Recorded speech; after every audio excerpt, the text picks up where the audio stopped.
What is going on, everybody? I'm back in the back trying to do something that I forgot to do. But thank you for joining me tonight at the St. James Show. I am your host, St. James, and I bring you my thoughts and opinions on whatever I feel interesting.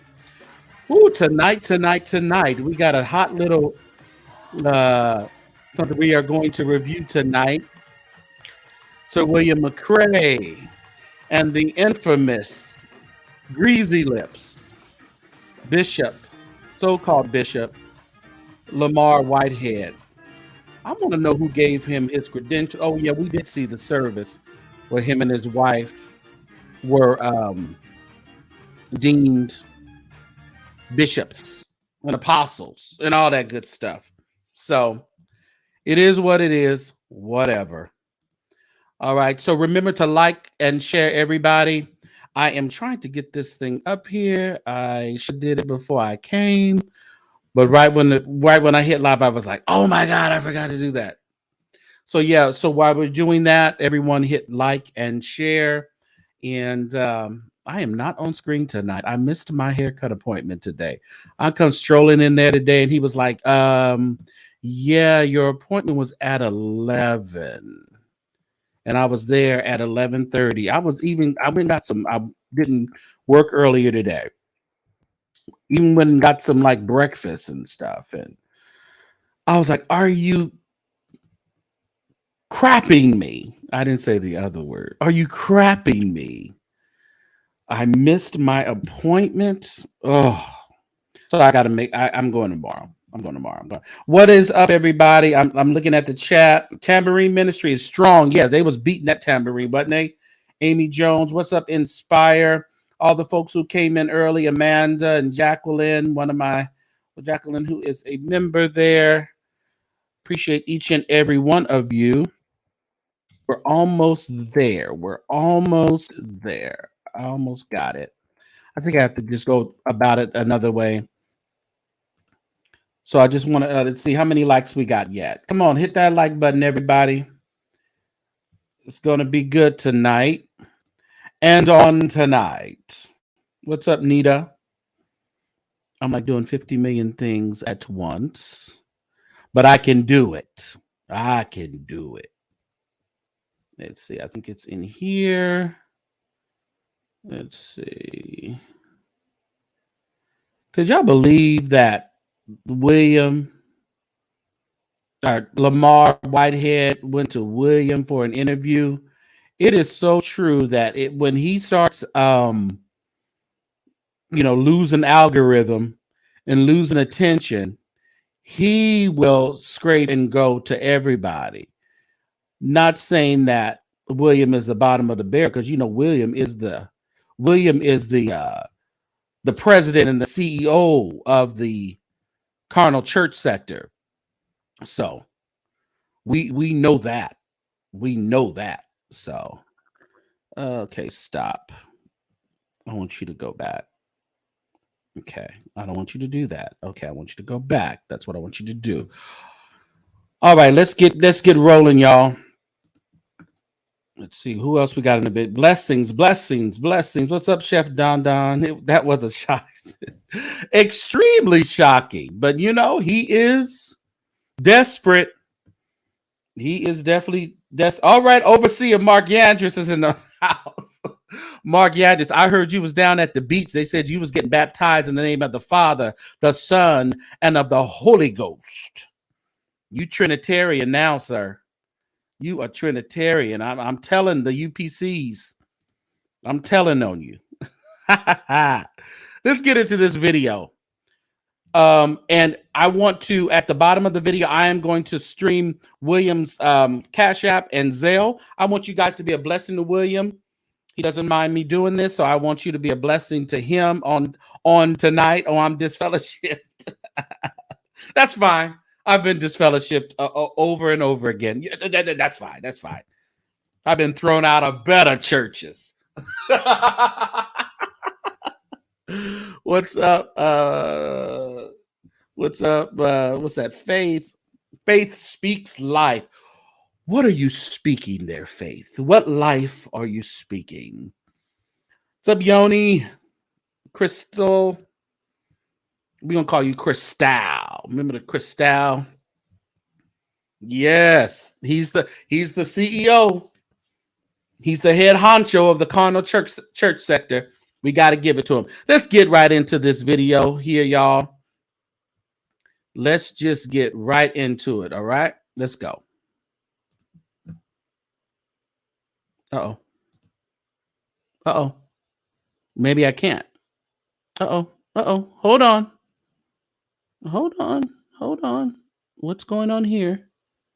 It's not giving me any sound. Let's see here.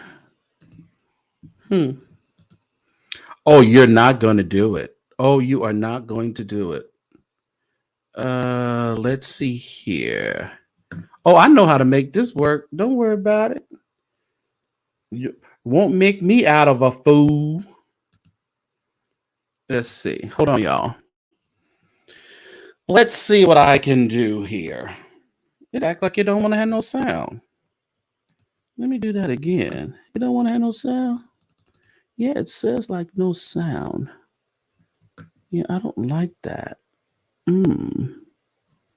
I don't like that at all.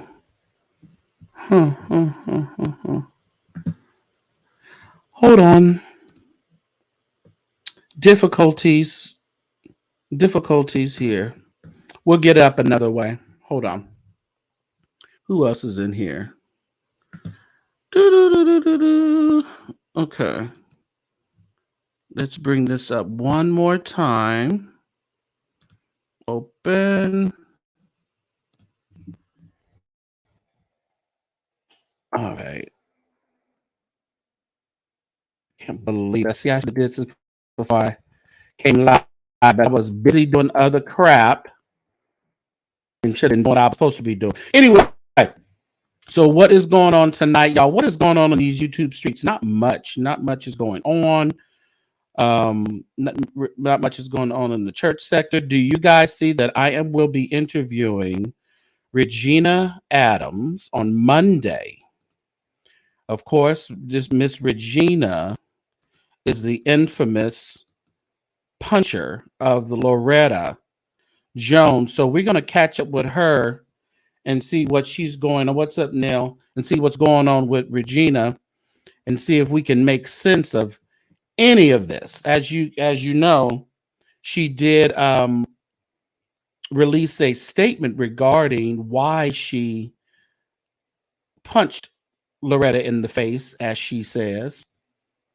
But unlike, I don't know if any of you, but I didn't quite understand nothing she was talking about.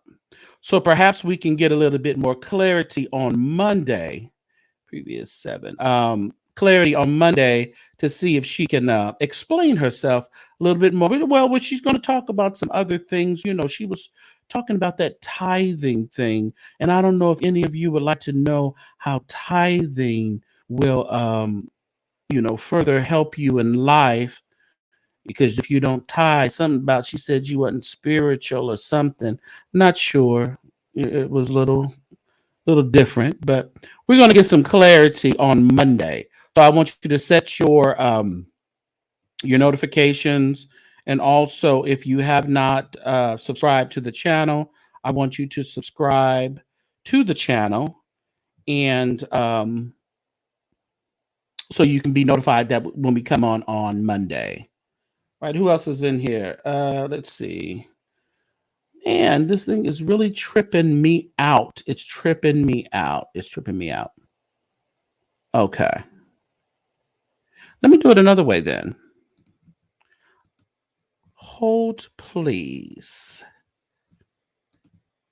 I'll just pull it up from his site. Since he gave me permission anyway. How about we just do that? Let's have church the old time way.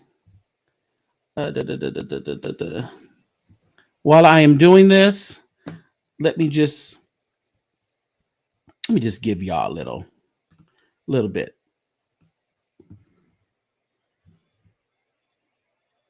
Y'all go. I don't want to do that. Let's do this.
No, I ain't go. I can't hit it. Sorry, y'all. I can't hit it. I can't hit it. All right. We are going to move the. Well, I'm going to remove this. Remove from studio. Okay. Got it, y'all. I got some, but let's talk about something else before we go into that. Let me share the screen. All right.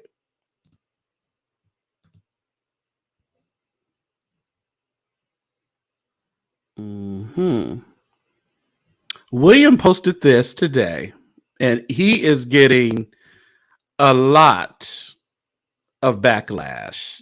A lot of it. I wish I could make it It says obnoxious news. Everything is going down but the word of God. Mike Todd and his wife call themselves co-pastors of Transformation Church. However, it does not seem they are transformed at all. The church wants to be so much like the world, it's ridiculous. The piss poor imitation of Dwayne Wade and Gabrielle Union. Let me see. Well, it was crazy. It is ridiculous. If they were on vacation and having a good time, why post it? It was not necessary to share it is not it was not, I think, but it was not necessary to share everything. Sometimes in certain positions and offices in life, things are cut off. It may be okay, but not appropriate. The time before when I posted pastor and his wife was wearing a low-cut dress and her breasts was about to pop out, everyone said it was okay. This is a do anything and anything goes day. It was totally unacceptable and inappropriate for her to wear it and post it. He should not have been seen without his shirt on either. They could have posted other photos from their vacation. What if it had been okay for him to wear a Speedo? Oh, he said, would it have been okay for him to wear a Speedo? Ladies, you want to see him in the Speedos? Be transformed by the renewing of your mind. There are so many scriptures that can be used to give insight as to why this was poor choice to put on display. She cannot minister to a crippled crab looking woo, like this at all. So what are your thoughts? What are your thoughts? Let me see. What do you think? Pastor Mike Todd. That's him and his wife. Chef Don says, while I respect William, excuse me. Oh, about the what you say? He really can't do. Go on. Okay, and that was them together. And think they had another picture. That was nice. See, that was nice. Yeah, yeah. I thought they had one. It was for her. She was. Oh, I thought they had another one. Okay, so what do y'all think? Is this okay? He said, Deshaun Black Angel said, for life, you need to stay in his lane. I feel you. Yes, they are dragging William for this. These comments are no joke. Absolutely no joke. My goodness.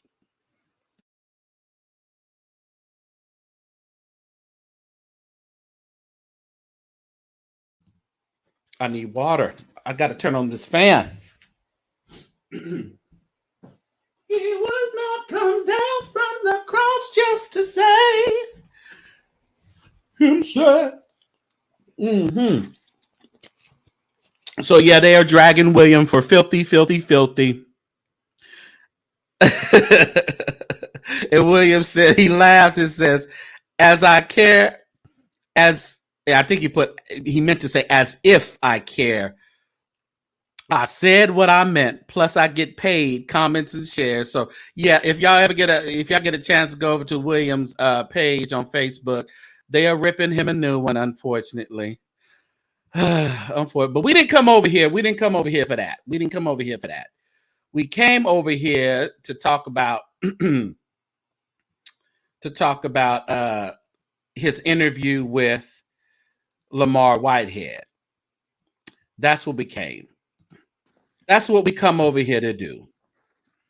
Let's see if we can get that going. Let's see. I am going to hold on. Everything's going okay. I'm going to hide those. I'm going to fast forward. Okay. Can you hear me? Yeah. Okay, I hear you good. How you doing, Reverend? I'm doing good. I'm doing good. You sound muffled now. You sound better without that. see, for real? Yeah. Sound muffled now. Can y'all hear clear? Yeah, because I can hear you good now. You know, William. I couldn't hear you good with Let's go, man. We cool. I can hear you. It's just a little muffled. Just remember, even when I'm on with William, he always has trouble with his devices. So it don't be anybody else. It be Williams. Just a little more, but we gonna work through this. This ain't it ain't that but the trick of the enemy trying to fight this from happening. All right, well, first of all, let me tell you, I really appreciate you finally our being able to connect and make this happen. I do appreciate it. You know, no problem. Listen. I got to say this. I'm the only one out here. Give me some credit in these streets that gave you grace. I didn't say nothing bad about you. Full disclosure, y'all know that William McCray likes Lamor Whitehead. He likes him.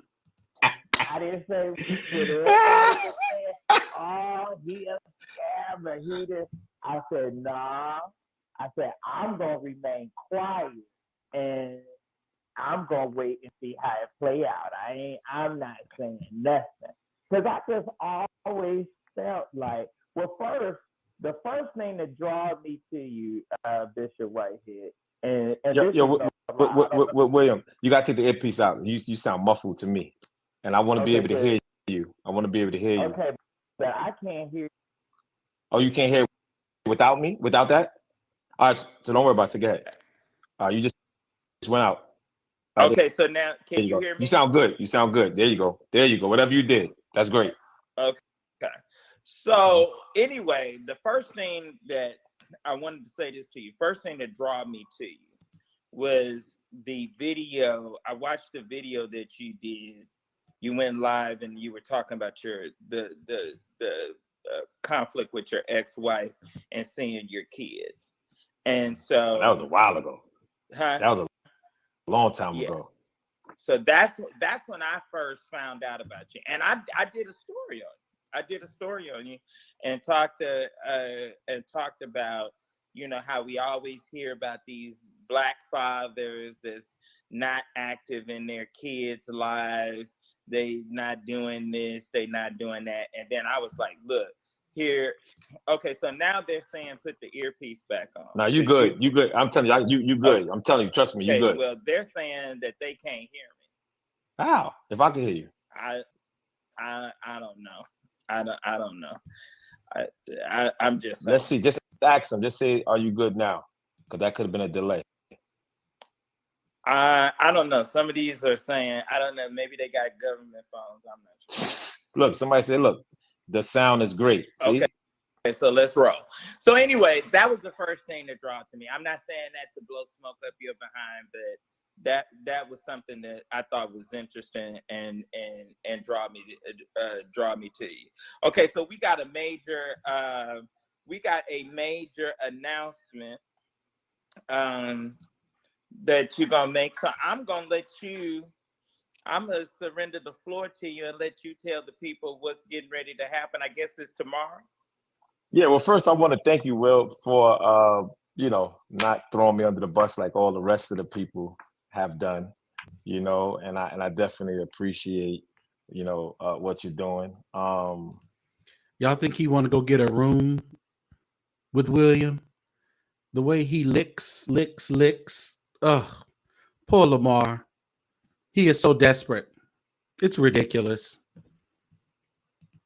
And I'm not into the blogging. You know me. I'm not into the blogging. I'm not into the YouTubers. I'm not into any of that. I'm just in my own lane. Mm-hmm. And, being a young African-American pastor and a successful business owner, it comes with a lot of heat and it comes with a lot of issues. So, as you know, let me say this. Do you think that you are somewhat a little bit responsible for some of that? Why? Because I am who I am. I mean, now I'm myself too. Right. You talking one arrogant nigga to another arrogant nigga. Nice. You know. So you know, you blinking. I got some black diamonds and tanzanite over here. So I get it, but you know, just like me being a blogger, you know, there's people that hate me because of stories that I've broken. There's people that, you know, don't like me because I talked about or shed light on a pastor that they was a member of church, or that, you know, various things. But so I can take responsibility for he just cheesed some, you know, some people that, you know, got some very serious feelings. I mean, you the blinged out pastor, you rolling. You got about, I think I counted 5 different Rolls Royces. You know? Yeah, I only got 2. Don't start. I got a convertible and I got the truck. That's it. That's it. No, I don't need no more heat. I don't need no more heat. But you know, let me tell you something, Will. Let me like, you know, it's not about throwing it in anyone's face, and it's not about flash. You know, when I was growing up, I was actually a model. So I'm heavy into fashion. That's just always me. Right. You know what I mean? I'm heavy. Here we go, y'all. He was a model. He was God's gift. Everybody wanted him. Oh, Lamor is crazy. Heavy into fashion. I like fashion. I got an Adidas suit on right now that you probably wouldn't see. You know, I like different things. I like various things, and I never want to be in a place with someone that could have the same thing on as me. So I spend money for my clothes. So therefore I don't have, and I like different colors. So, you know, I don't do it to throw in anybody's face, because, you know, I look at it as this: God has favored me. God, you know, he stuck in the 90s, Chef Don, you know, it was FUBU, you know, that kind of stuff. That's, you know, that's what he modeled for. FUBU. God has blessed me. And I deal with a lot of industry people. I got a lot of mentees the celebrity mentees, and, you know, different things like that. I don't want to call no names, but, you know, so when people look at hip hop, and when people look at the actors and the actresses and, you know, the influential worldly world, they look at them and they say, wow, he got jewelry, he got cars, he got this, he got that. And they celebrate him. But now when a man of God has it, they crucify. You're not supposed to have that. One person said that I'm only supposed to make $40,000 a year as a pastor. And I'm just like, whoa, you know, and they ostracize men and women of God to the most finite thing you can ever experience. So now, you know, and you know how I got that name, the Bling Bling Bishop? You know how I got that name? Because before that, it's funny. Before that, they called me the Hip Hop Bishop. literally before that, they called me the Hip Hop Bishop, because a lot of different celebrities came through my ministry and they got saved. Like 50 Cent got saved in my ministry. Tekashi 6ix9ine, Keisha Cole. So many people gave their life to God. You know, y'all, how many times do we have to listen to the story over and over and over again? We know, hip hop bishop, everybody liked you. Whatever. Through my ministry, Leads Up Tomorrow International Ministry. And they called me the hip hop bishop. And you see the whole trend now where a lot of these celebrities are getting keys to the city and stuff like that. I started that trend. Of course. I started that trend 10 years ago. You did. You know what I mean? Where I started to introduce, I have this thing called the Church Honors Hip Hop. And what that was doing is it was honoring celebrities with political awards that mean things. It's not something I go to a trophy store and go get something, a crystal ball. No, they will be getting certificates from Assembly, awards from the council, Not awards at from the all. borough president, the Not at mayor's all. office. So I was getting them awards that mean something, that they can utilize towards their nonprofits, towards their work in the community. And I was, bridging the gap between the streets and the church. Mm. Let me say this. Let me say this, because y'all, they getting ready to piss me off in these comments. Y'all don't dictate my lives. Y'all don't dictate my lives, and y'all don't dictate my interviews. Okay, now y'all know that's why y'all love William. That's why we love William McCray, because he will get the chat together. So I want to make sure y'all, appreciate, this video. His Cash App and Zelle is scrolling along the bottom. I want y'all to throw a little support to William's way. Y'all don't like him, but you like him. You don't like him, but you like him. So support him. Now, I run this over here. Now, if y'all want to watch and see what the announcement is, then watch. If you want to jump off, or if you feel like it ain't no announcement, then get your ass off my live. But you're not going to dictate, and ass is in the Bible, Bishop. You're not going to dictate to me. Get your ass off of the live, all right? How to run my interview, okay? Gary, that's for you, and that's for anybody else, and especially if you ain't giving no cash out. All right, Bishop. So you excuse me. Sometimes, I'm like you on some of your lives. Sometimes you got to set these people straight, because social media gave a lot of folks the wrong impression. Like, your first of all, make you think your opinion count, and it don't. All right, I'm sorry. Excuse me for venting.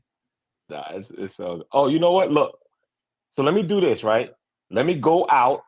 And let me come on my verified page, because now it's letting me go on my verified page, so more people will look on coming from my page. No, we here now. Let's roll it. I'm telling you, nervous about that. Nah, look, because it just popped up. I guess it popped up because of my. We keep it like this.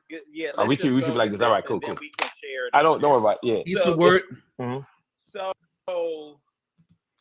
Lamor is so worried about everybody seeing him. See me. I'm on William McCray's page. I need to get more people to see me. Oh, it's pitiful. So what I was saying was just, so I was bridging the gap.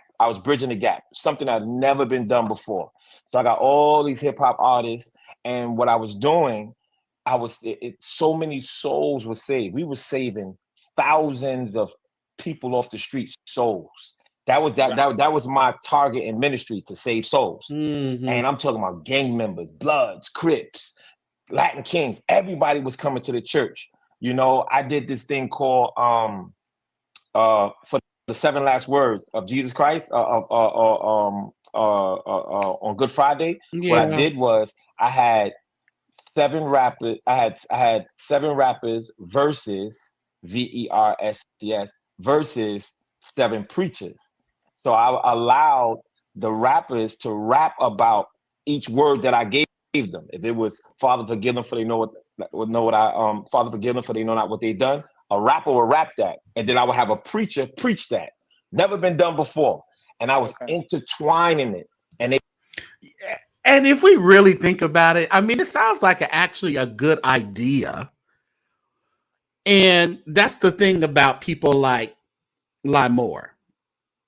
He has the influence, because he has the look of things. He's flashy. He has the dress. He drives the right car. He can be a chameleon in those type of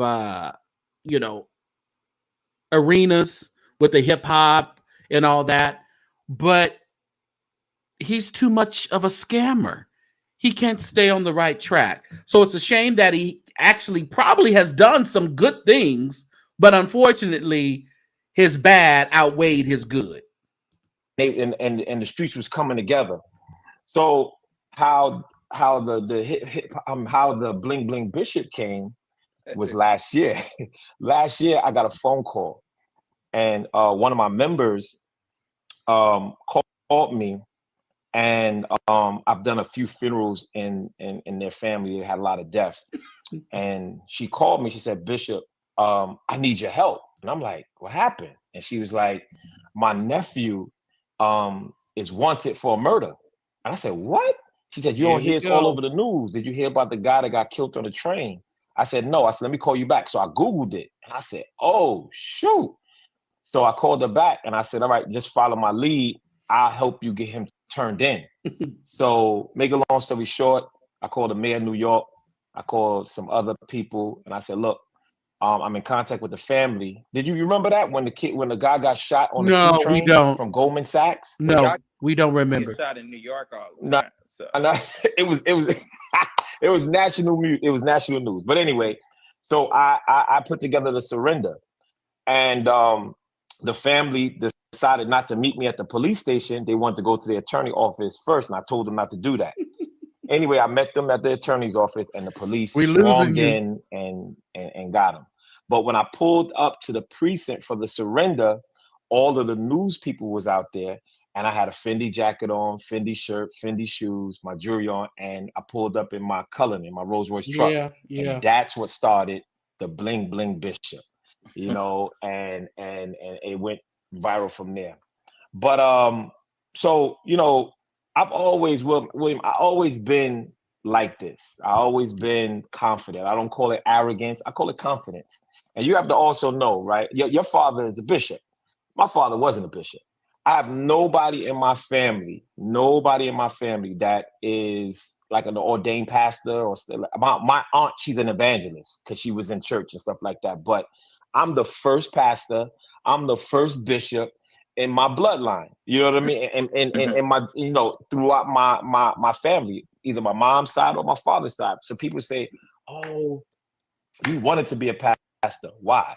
I've been making money before that, right? Like I've been making money way before this. And I'm like, why would I want to be a pastor? Tell me why. All this ridicule, tell me why. Exactly. You know what I mean? So you know, with that being said, you know, fast forward, you know, then, you know, my church was robbed. You know, my church was robbed on July 24th. And it was an experience. Wasn't really the church robbed. You was robbed. Well, me and my wife. Okay. Yeah, me and my wife. You was robbed by the ones you probably hired to rob you to do an insurance scam, but then figured out all your jewelry wasn't insured, or you owed somebody and you wanted to let them take it for your debt. One of them, Lamor. Which one is true? My wife was robbed. And the reason why I say my church was robbed is because, you know, to this day, my members still it's traumatizing, man. So they were robbed of their church. They was robbed of their sacredness, man. That was a traumatic experience, man.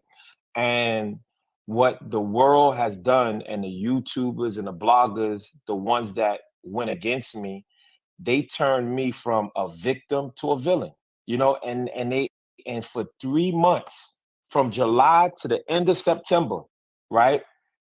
They ridiculed me.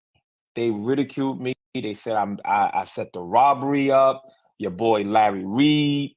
Oh my goodness, that dude right there, he went nuts, and that's why I went right back at him. I'm from Brooklyn. I don't play. That's just what it is. But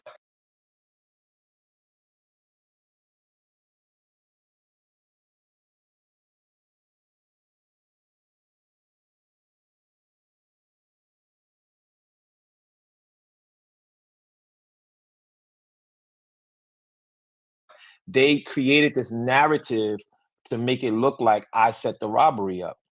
You know what I mean? And then in September, when they caught 2 out of the 3 guys, because granted, you know, the feds and the NYPD, they were in contact with me, and they said, "Look, you have a huge platform. Please don't say anything. Please don't say anything."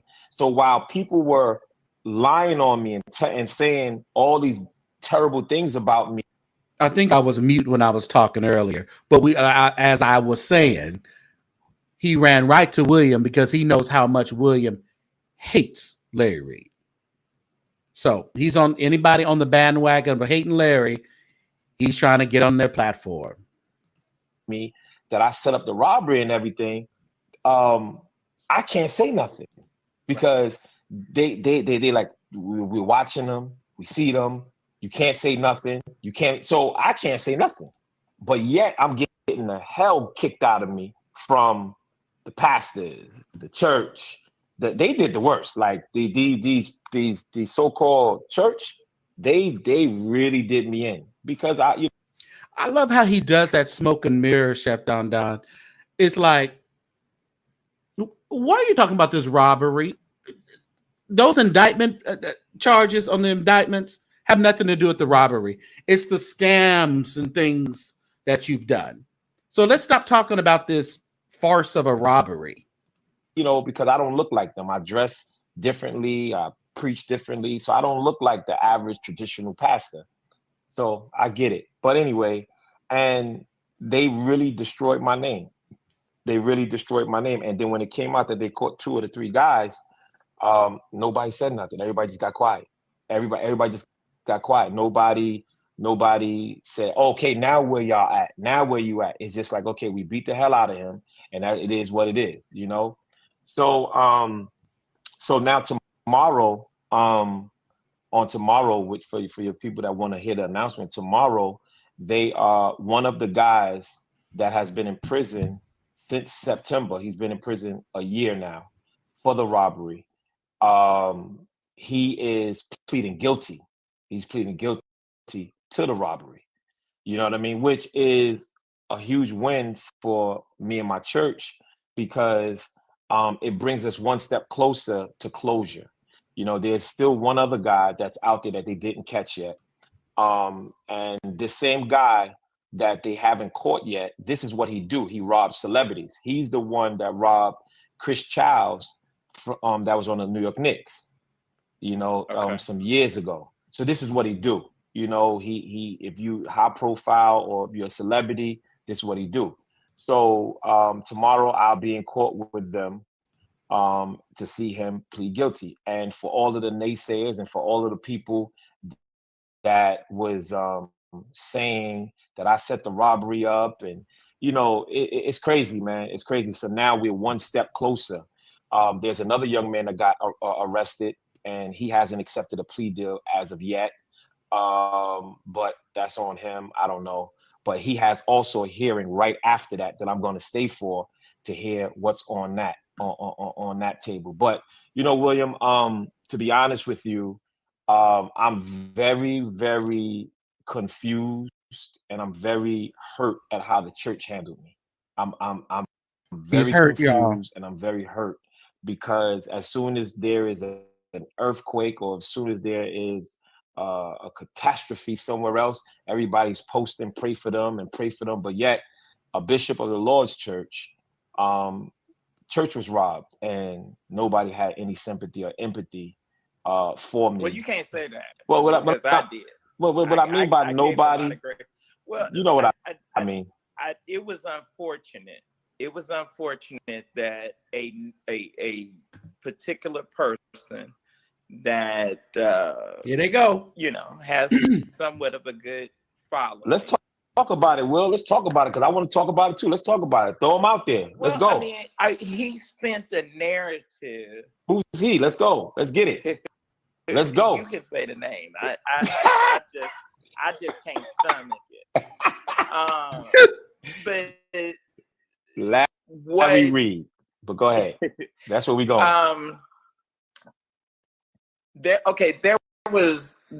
I'll give you, sort of my scenario, or what happened with me. What they do when you find out some information on them, or because there was this facade, and there's a lot of rumors about me. I can't chase them all down, and I don't even care to. But so one of the things was that I was an extortionist, and that I was extorting people. Well, that wasn't me. That wasn't me. That was this individual that was doing these fake PR and marketing contracts so that legally. As we all know, that sorry.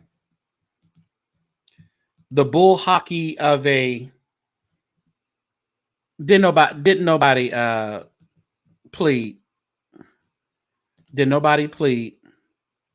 Bishop Lamor Whitehead robbery case turns awkward after plea pulled. So he was bragging the other night how he was going to court. Guys who supposedly robbed him was going to plea.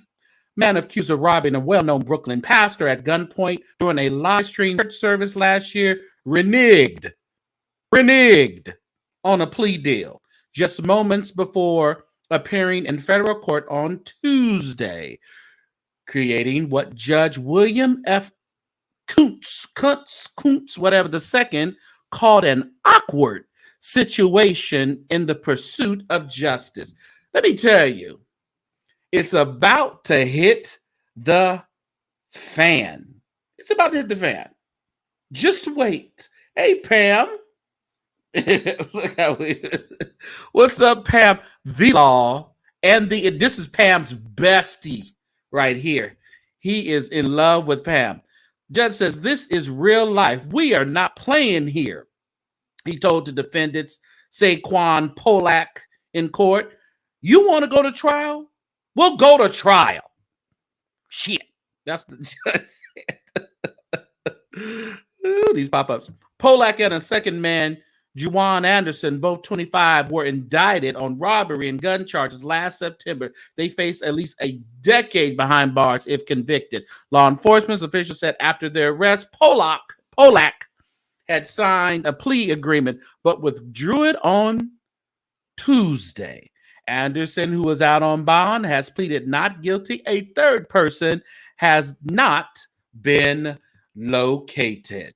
So, the cheesing Chester Cat, who had a big announcement. No. He no work. He no work. That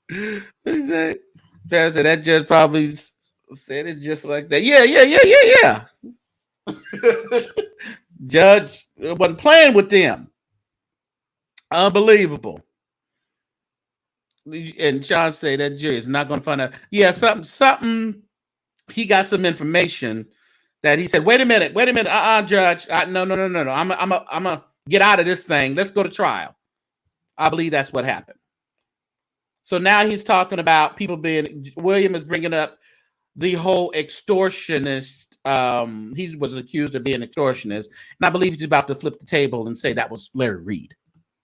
They could have a cover-up as to why they were being paid by high-profile preachers for not sharing stories. Now, this is the thing that he would do. He would get, like with Keon Henderson and the Ernest Pugh situation.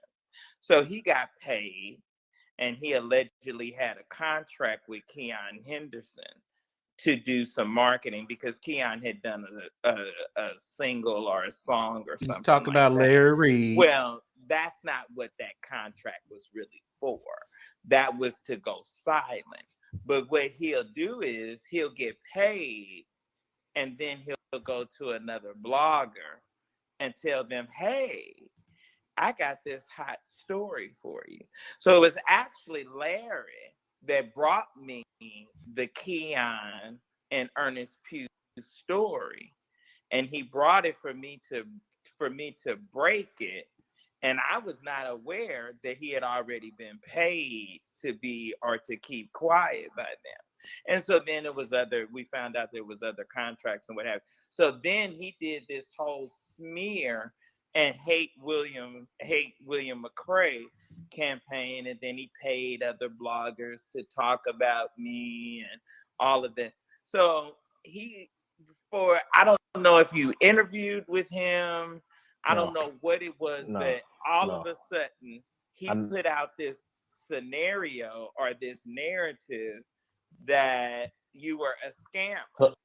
So let me say this, right? I never interviewed with him. I met Larry Reed one time. I met him at well, the first time I met him, let me put it that way. The first time I met him at Bernard Jordan's birthday party. And I seen him and we were sitting not too far from one another. And I said, "Hey brother, how you doing?" You know, Bishop Whitehead. He said, "Oh, how you doing?" Whatever. I said, "Yo, man, I see you grinding, putting that work in." You know, I'm always like that type of person, celebrating a person, like keep pushing. But anyway, he's like, "Thank you, man." I said, "Yo, I said, Bernard, Bishop Jordan told me a lot about you, so we'll get together." So Bishop Jordan, and like I said, y'all have to understand, right, that, you know, I came out of see, people just think that I just came off the streets into the church. No, I came from under the leadership of Landon E. Penn, Bishop Landon E. Penn from Universal Temple in Brooklyn, right?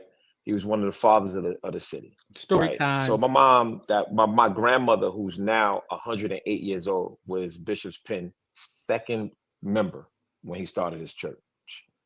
So my family went to the church, and that's why I was raised in the church. So I don't know the Bishop Jordans. I don't know all of these preachers out here, and I don't care too. You know him because you was at his birthday thing. No, I'm gonna tell you why. I don't know him. My wife, when she was younger, she used to go to his church. So my wife wanted me to meet him. Okay. I see. Yeah. So when I tell you I don't know these people, I don't know them. You know what I mean? And they don't want to know him either. That wife hit the road. Now the wife is getting preaching gigs and everything, out here singing the goodness of the Lord, going to these churches in Brooklyn and preaching. And she done changed her name back. She done took off Whitehead. She does not have Whitehead on her name on social media. It's like Rios or the Rios or something weird, but it ain't Whitehead anymore. I'm in my own lane. I do my own thing. And when I left out of Universal Temple, I went under Albert Jameson, Pleasant Grove. You know, and the circuit that they have in Brooklyn, I know of certain pastors, but to know them like that, I've gotten to know them now, but I still don't know the majority of the preachers. And I don't care to, because I'm just being honest with you. We're not the same. We're not the same. You can't dock me to death. I don't want to hear doc. No, I want to be a regular person, right? I want to be able to look at some football. A lot of that church jargon and facade. Yeah, I want to be. I like boxing. You know, I mean, I box. I'm into boxing. I like sports. So I don't dock me to death. I want to be. So with that being said, you know, that's where I met him at. And then later on that day, well, the next day, Bishop Jordan invited me and my wife over to his house so we could have dinner and stuff like that. And that's when I officially met Larry Reed, right? We was all at the table, and I officially met him, and we were all talking. He had his crew, we was all talking, and we were just talking. So later on that day, Bishop Jordan said, "Let's go to the city." So we went to the city. Larry had. We've all heard this story before. We know that he's very, very bitter with Bernard Jordan for not including him in the Get Along prophetic gang. Dude is real bitter. Already left. We went to the city and met up with him, and that's when Larry Reed saw my I didn't drive my convertible Rolls Royce. I had my truck. He was like, "Oh, I got the same truck. I said, "Oh, okay, that's cool. No problem. Yeah, all right, cool." So then everything was cool. So when my church got robbed and my leadership was calling me, they was like, Bishop, Larry Reed is on live right now, throwing you under. I said, what? You have no So members. they texted to me. So I'm looking, I looked at it like the commentary as far as like when they text you, it just pop up Larry Reed. I said, oh, okay, it's over and stuff like that. And they was like, no, he on right now. So I'm like, what? So I clicked it and boom, it went on his live. So I'm listening to him throwing me under the bus. I'm listening to him laugh at how they put a gun in my daughter's face. They're like, I don't believe that. I ain't seen none of that. Ha, ha, ha. And I'm looking. Did we ever get any evidence of the actual gun in his daughter's face? He keeps spinning that narrative, but we have absolutely no evidence that supports his theory. Looking like, yo, I ain't never do nothing to this dude. And then he getting on the floor, acting like me when I got on the floor and laughing. Him and the other girl, what's the other girl name? Genesis, I think her name was, or something like that. Some girl he was up there. So I'm looking at it, and I'm on it for about 10 to 12 minutes, just watching the whole thing. And I'm like, yo, I didn't even do nothing to this dude. He don't even know me. And I was respectful to him. So it got me to a point where I said, yo, I'm on, pull me on. And if you look at that video, I said, brother, what? Why are you coming at me like this? My church was just robbed. Like, I never did nothing to you. Right? He's like, I don't, and I just went off. I did. All right, you want to go there? Let's go there because I can fight real good. So let's go all the way. I'm not stopping. No, we're gonna go all the way, and that's where I went. I went all the way. So when that happened, and this is just to answer your question. You said you don't know what happened between us. When that happened, and he was embarrassed, and now he had a vendetta against me. But he ain't know I claps back. He ain't know I'm not one of these preachers that he be exposing. You're not a and preacher. doing all this. I don't got none of them scandals in my closet like that. I don't care nothing about that. You know what I'm saying? Like I don't have it. So you can't bribe me. You can't do none of that stuff to me. Right. The only thing you heard about Bishop Whitehead is when my church got robbed. That's it. But you ain't gonna hear nothing else, none of that other nonsense about me. None of it. So you ain't got nothing to put over my head. So anyway, so now he going at me. So I'm like, what? You know who you talking to? So I just started doing my research and found out he's a pedophile and got in contact with one of the guys he molested. And I got audio of a bunch of stuff. I still right now got some stuff that people don't know I got. I got some stuff in the arsenal waiting for him to even think about saying something. Where I'm talking about, it's so much stuff with this guy. And I could, when the stuff started coming to me, I didn't even believe it. I said, all this stuff that he's doing, destroying churches, destroying marriages, destroying. Well, he was a fan of mine. Yeah, I don't know. I don't know. I'm since you don't know, I'm gonna tell you. Yeah. He was a fan of mine, and he listened to my radio show on a daily basis, religiously. All right, everybody. Thank you for joining tonight. And please, please, please always remember to like the video. Excuse me. So we can get the algorithm going so we get some more people over here to look at this wonderful, wonderful, blessed story of the life and the legacy of Bishop Greasy Lips Lamor Whitehead. And remember, down at the bottom scrolling is William's CashApp and Zelle. And let's support William. Hey, he's out here. He's the president of the Carnal Church sector. Come on now. Y'all don't like him, but you like him. So right now, money coming to me now. Support William, support the St. James Show. All right. I'm called in often. Now, what I didn't know was that he was working to build his platform off of my back. I was, I just was kind of oblivious to that. It wasn't, it wasn't like it was even all of this with blogging and, you know, being an influencer and stuff like that. That wasn't, you know, as large then. And so he followed me. I didn't really get concerned. I didn't really get concerned until he moved to Atlanta. And then I was like, why would somebody that's been a pastor shut down their church and move to Atlanta to be a blogger? I just, you know, I couldn't understand that. But anyway, so then I got a job with Fox Sports South because I'm a lover of sports, contrary to popular belief.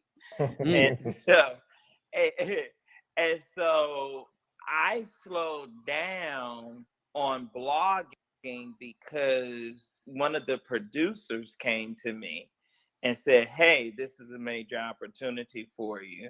And I still do some fill-in, you know, corresponding for them.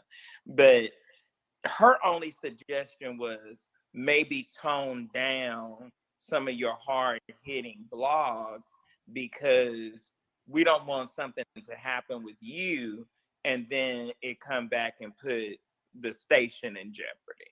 So I was still out there doing my thing, but I was doing my thing on the sideline and on, you know, NBA courts and Major League Baseball. That's what I was doing.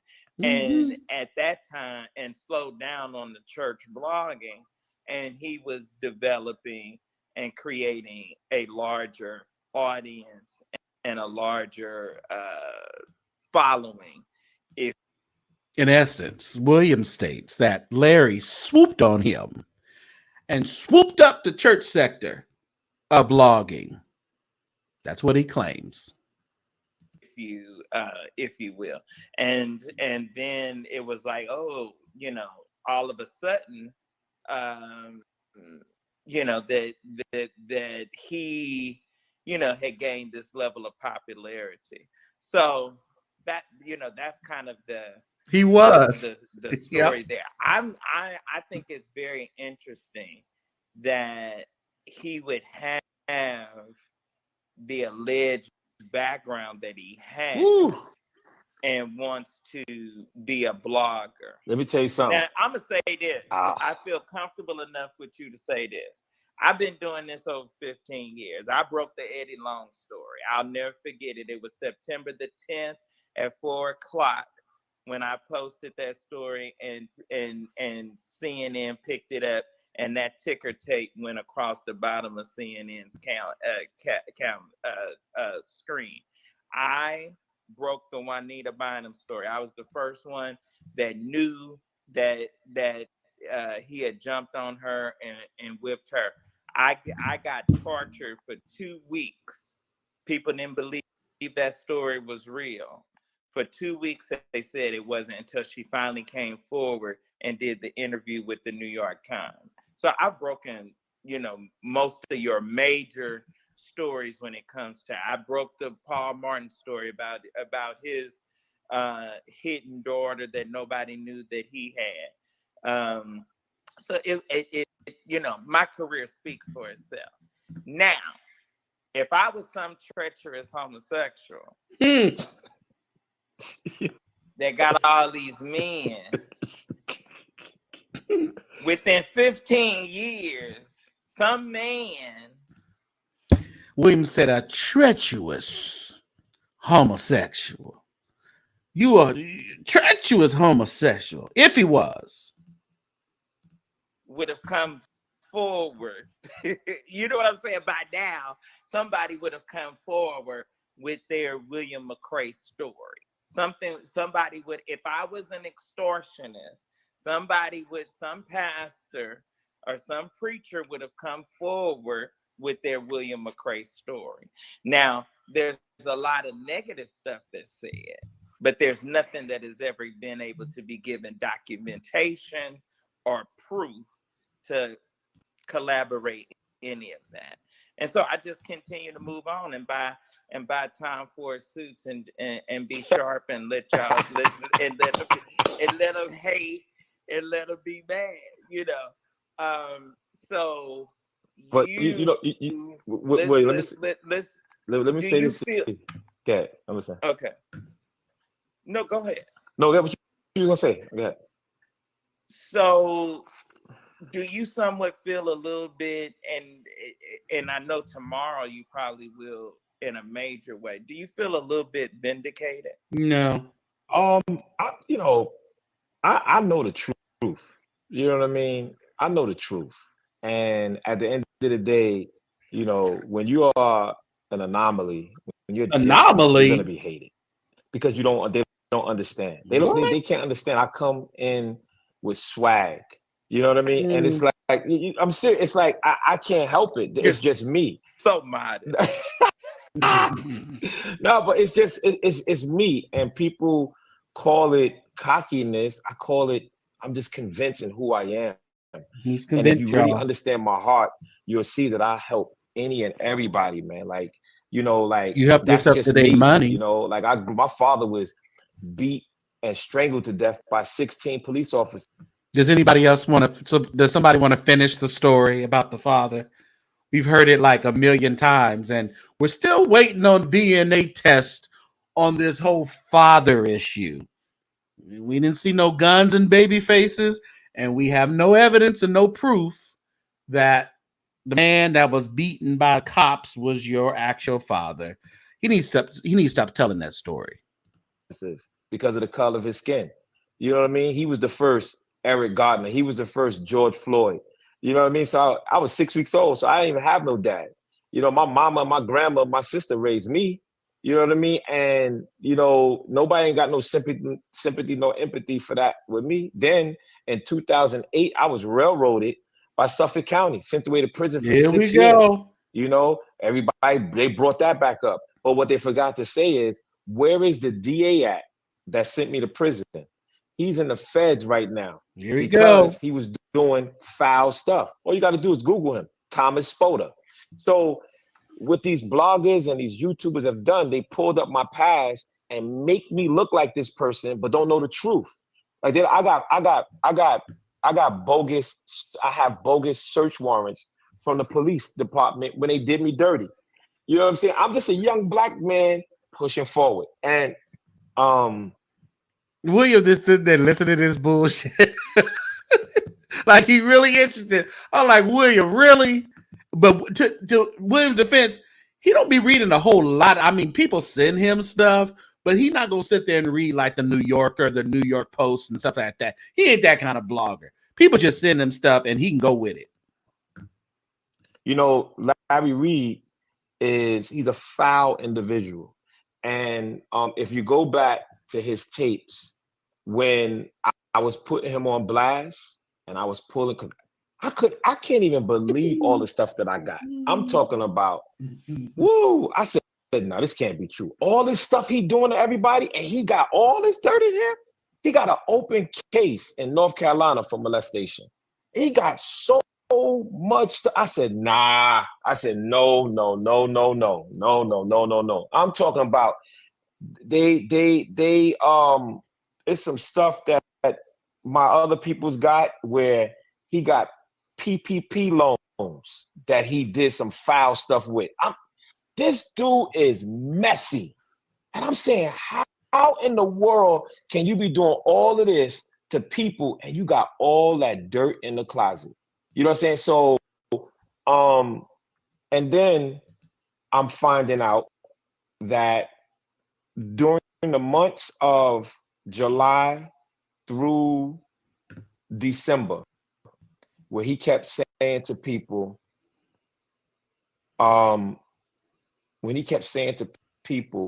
that I was going to jail, don't worry about it. The feds is going to pick him up. Y'all going to see. They did. He was building up his credibility because now I found out that the white boy, Brandon Belmonte, that set me up was in conversation with Larry Reed throughout that whole time. And they was setting the whole thing up.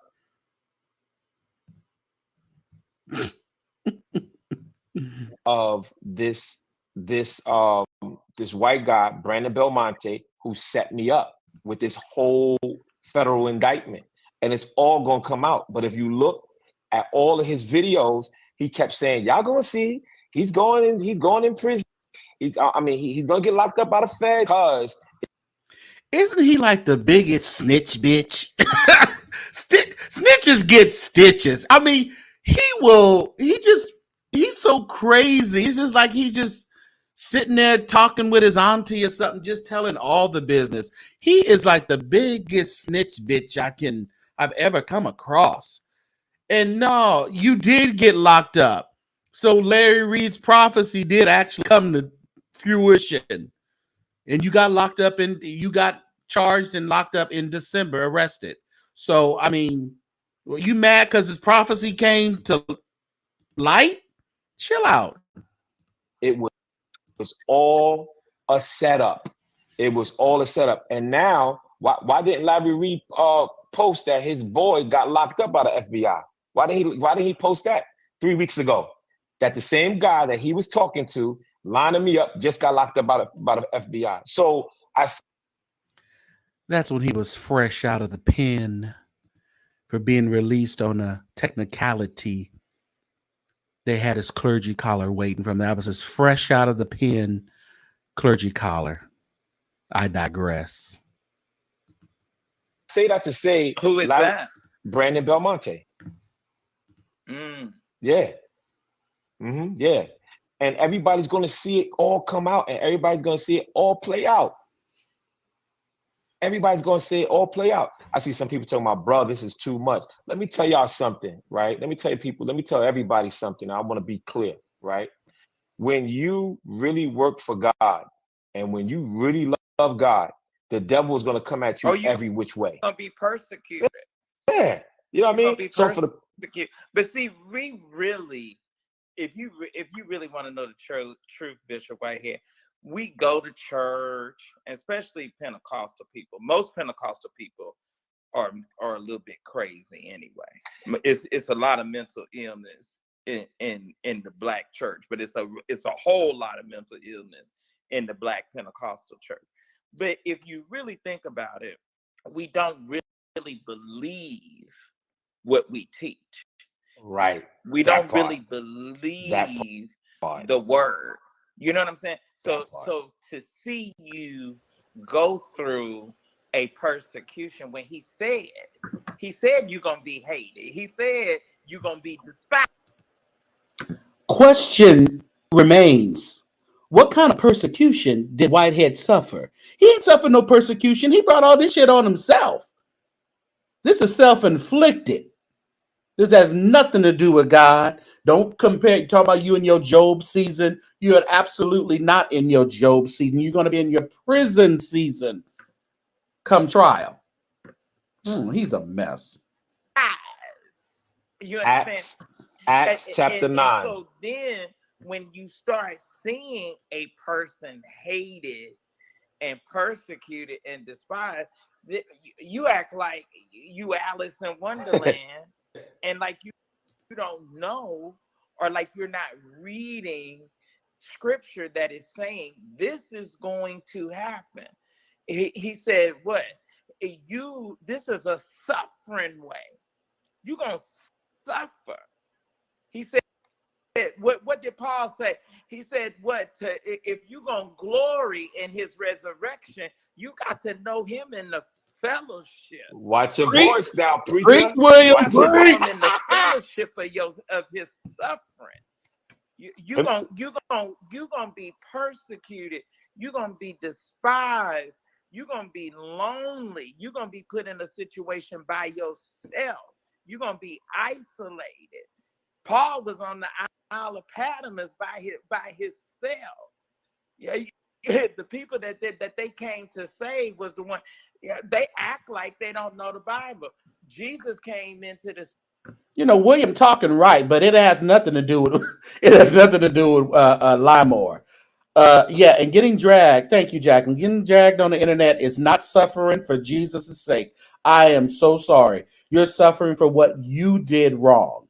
That's why you're suffering. And you were convicted of being a scammer and a fraud. So when you got so-called robbed, nobody believed you. So it's all self-inflicted. You're not suffering for Jesus' sake. You're not Paul on no Mount or land of Patmos or whatever the story is. That ain't you. You're not suffering for Jesus. City, and they were saying Hosanna, Hosanna. The next week he rolled up in the same city, and they made him carry. They whipped him, stabbed him in the side, and made him carry his own. All right. And crucified. The same week. People. The same week. Somebody type that Friday they did it. Or that Thursday they did it. But let me say this to you, right? Because you know, you hit it right where it needs to be. And I show people this, right? I'm in my office right now, right? This is my Bible, right? This is my Bible. Like my daddy, but this is my Bible, right? This is what I do. I see somebody say, "All I'm doing is washing money." I wish I would. This is I love Jesus too much to play with him, right? And this is what gives me strength right here. I believe it because I study it, right? And I know I don't look like a traditional preacher. I know I don't act like a traditional preacher, but God has really risen me up to be who He has called me to be. And I don't shift, I don't shake nor tremble from nobody, you know. And Acts chapter 9 taught me. He said, when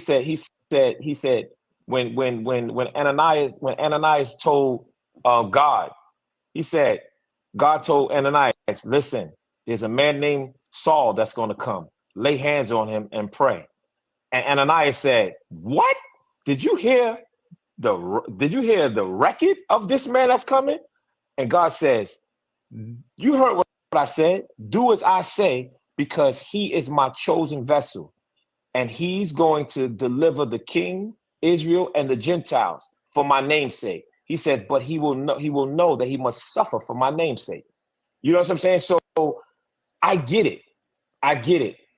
And everybody has their Job season. Here we go. Everybody have their Job season. And what's been going on in my life, and when my book do come out, it's going to blow your mind. It's going to blow your mind on how and what I had to go through and what I'm going to be taking some pre-orders for his new book. How many orders do I need tonight? Put your hand up. Let me yes, or how many books, or tell me 1 through 5. How many books do you need? 5, 4? I'm going to take pre-orders tonight. All right, $19.99. 0. Come on now. We need to sell these books. He has a very, very powerful story. We got to sell them. I had to endure. And just how can I put this? I thank God for trusting me in this season. Mm-hmm. I really do. He don't trust you. Because with me having to go through what I went through, oh Lord, he made these people are crazy. These comments are nuts. I don't even pay attention to them. They're crazy. A lot of them I don't pay attention to. I'm gonna say that I want to ask you this, because the one thing that did concern me, and I have to be honest and fair. The case with the guy and his mom, and then the arrest or the indictment and the arrest as a result of that. It seemed, or it created, it contributed to the narrative. That, and then even me, I said, oh, I've given him some grace. I haven't really reported on it. I've kind of held my opinion. You know, then I was kind of questioning, well, maybe is, something to this. I know that it's still an open case, so you probably can't go into a lot of detail, but where is that scenario or that situation? Well, I'm gonna say this really briefly to you. The lady was never a member of my church. We know. I didn't do no business with her at Didn't all. matter. Her son was a member of my ministry. All right. And that was between her and her son. But at the end of the day, I removed her son from my church. He saw a way to get in to try to destroy me, and boom. I'm just gonna I'm gonna give my thoughts on that. I know everybody is saying he robbed that woman of the money, which he probably did. But I think he's gonna get away with it because she gave the money to the son for Whitehead to invest. So she didn't give it straight to Whitehead. I think that, like they say, I ain't no Pam the Law intellect, but I think there's a loophole there where he's saying, I was dealing with the son and we had an agreement on this, this, and this. I have no idea what the conversation between him and his mother was. So I do believe he might get away with that $90,000. I believe it. I believe he will. Mark my words, y'all. And I, like I said, I ain't capping for him, but I believe how the story is going. The woman didn't give him the money. He gave the money. She gave the money to her son, and her son gave the money to Whitehead. But we don't know what conversation. I'm sure Lamor came up. He's lying. I'm sure, but I'm probably pretty sure that he's probably lying. But time will tell. That's how that happened. The old lady, I took money from the old lady, and this, that, and third. I don't even. She came to my church one time for him when I ordained him. We don't have no relationship, so that was another smear attack. As far as when so they made the civil suit into a criminal matter based off of this Brandon Belmonte guy, and most of the other So now that 75%. he's been arrested and he's in jail, will that get thrown out? He's out on bail. It's still a process, but what it does is it shows the world and it shows everybody what I've been saying. I don't even know this guy. Like literally, I didn't even know him. I met him. And the one part when you told me, and I know people contact you because when you have a platform and a following and people are liking and sharing and disseminating your story, people will reach out. I've had a lot of people over the years, reach out, create this narrative, it's dangerous. So by me being in this business, I knew that what you were saying was making some sense, but it's hard to, some halfway mentally ill person, that's sitting up, that go to church. It's hard to make them see beyond what. Yeah, William. Let me say this, man.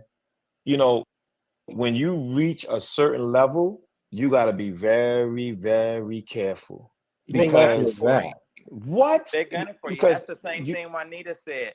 Your haters will be waiting. Yo, it's so crazy how a person will try to make you fit into a narrative that they created to get them out of some trouble that you don't know nothing about and you don't even know them. Or to deflect. A lot of people will talk about you to deflect the heat or the attention off of them. It's that old King Lear. You know what I'm saying? If I say, oh, Whitehead this way, and I get all this attention on you, then people ain't going to really see or pay attention that I'm wretched. Mm-hmm. So, it's y'all, this is a good interview. I don't know why y'all not sending me no stars. All y'all on here with all these comments. I'm going to tell you something. Don't make another comment if you ain't got no stars to send no stars. That's right. Tony Hawkins, don't say nothing else until you send some stars. But who else? Y'all don't say nothing else until you support William and the St. James Show. Don't say nothing else.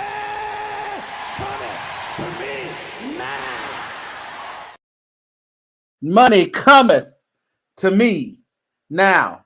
Remember to like Inspire say, only 72 freaking likes and 173 folks up in here. Y'all some haters. Haters. But I'm going to keep going. You're still a hater. Is this? See, I act crazy on mine. LaTanya, be quiet till you send some stars. Don't make no comment. I don't want to hear nothing you got to say if you ain't giving no money. Your voice and your opinion and whatever you got to say don't count if you're not giving no stars. Y'all do making all these comments and saying all of this. We on here with it. We still talking and be respectful. We still on here with a bishop. So. With no matter what you think of them, it don't matter what you think of them. Because see, you ain't got no heaven or hell or no prison cell to put him in no way. If he lying, we gonna soon find out. And if he's telling the truth, it's gonna be vindicated. So y'all gonna send some stars up. We got this gentleman on here. So I wanna know the personal stuff. Or get into a little bit. How may I ask you? Here we go. What is the status of your marriage? Oh, me and my wife together. Okay. Because it was said that her family or some people came and felt that she needed to separate from you or not be with you, and that she was in a hotel or staying somewhere else at another location or something like that. I'm just saying Well, let me say this to you, Will. Know that I do know, and I'm compassionate enough to know that this was a trauma and took a toll on. So let me say this to you, Will, and everybody. Let me say this to you. Let me say this to you, Will, and I'm gonna leave it there. I love my wife. My wife loved me, and we're good. But let me say this to you. I had the most high-profile name in 2022, and for the first 4 or 5 months in 2023. Here we go. News reporters were sitting out my house every single day. They were sending Uber Eats back to back to back to back to back, ringing my doorbells. So for all these people that got all this stuff to say, they don't understand what I've been through, and they don't understand what me and my family has been through. I don't care what he says. Asia has hit the road. She gone. I don't care what he says.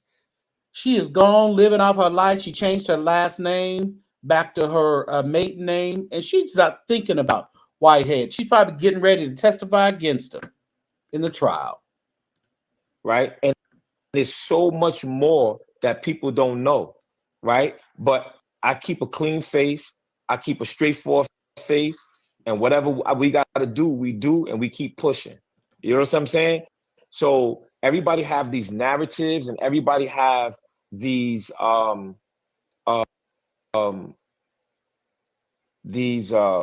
opinions and whatever they're gonna say, but nobody don't know the real.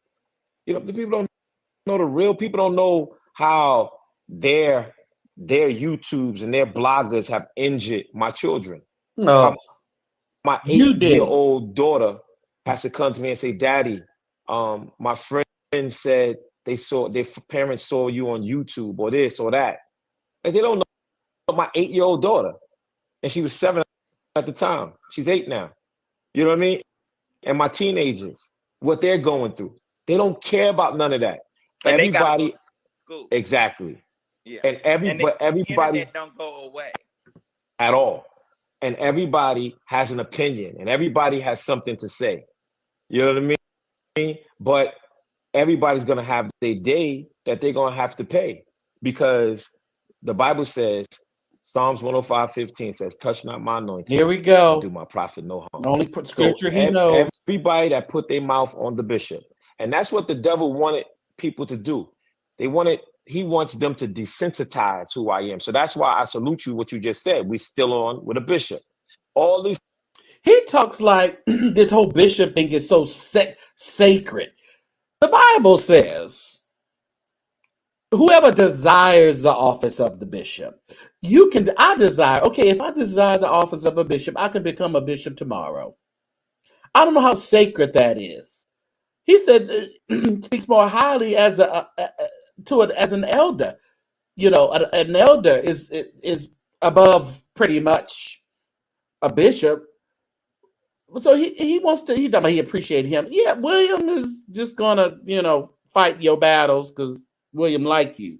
But let's throw out this whole bishop thing. We're not treating you on a level because you're a bishop. You just desire the office, and somebody prayed over you. You paid them some money, and now you bishop. Stuff there on the wall is this is some of my accolades. I got more, but there's some of my accolades, all my paperwork. Right. I'm not only a presiding prelate, but I'm a chief apostle. All my stuff is legit. You understand what I'm saying? So no matter if you don't like me, apostolic succession. Yes. So all of my paperwork and everything is legit. They can try to unlegitimize. I can't say the word. Yeah, you don't know. You don't know. To make. Okay, Queen.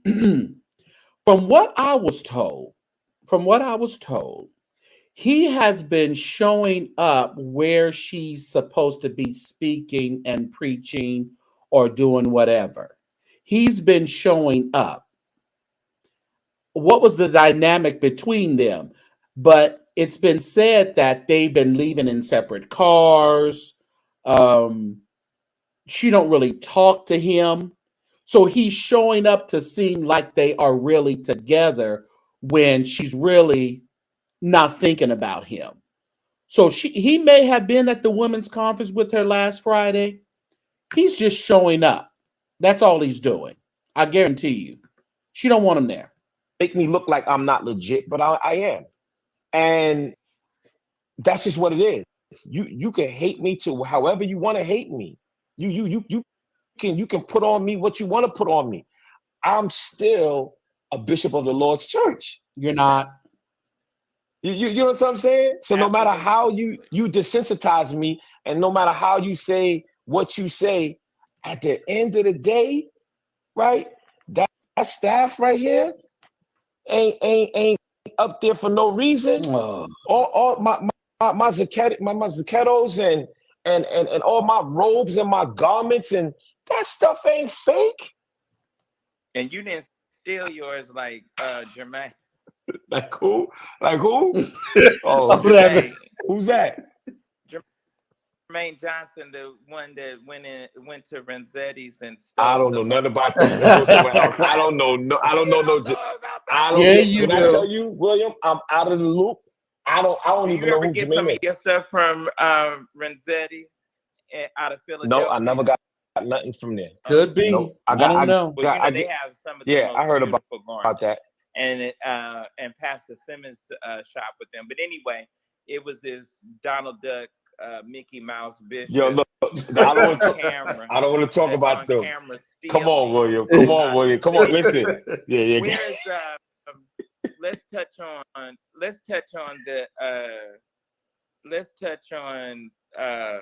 I'm trying to figure out what phrase I want to give them.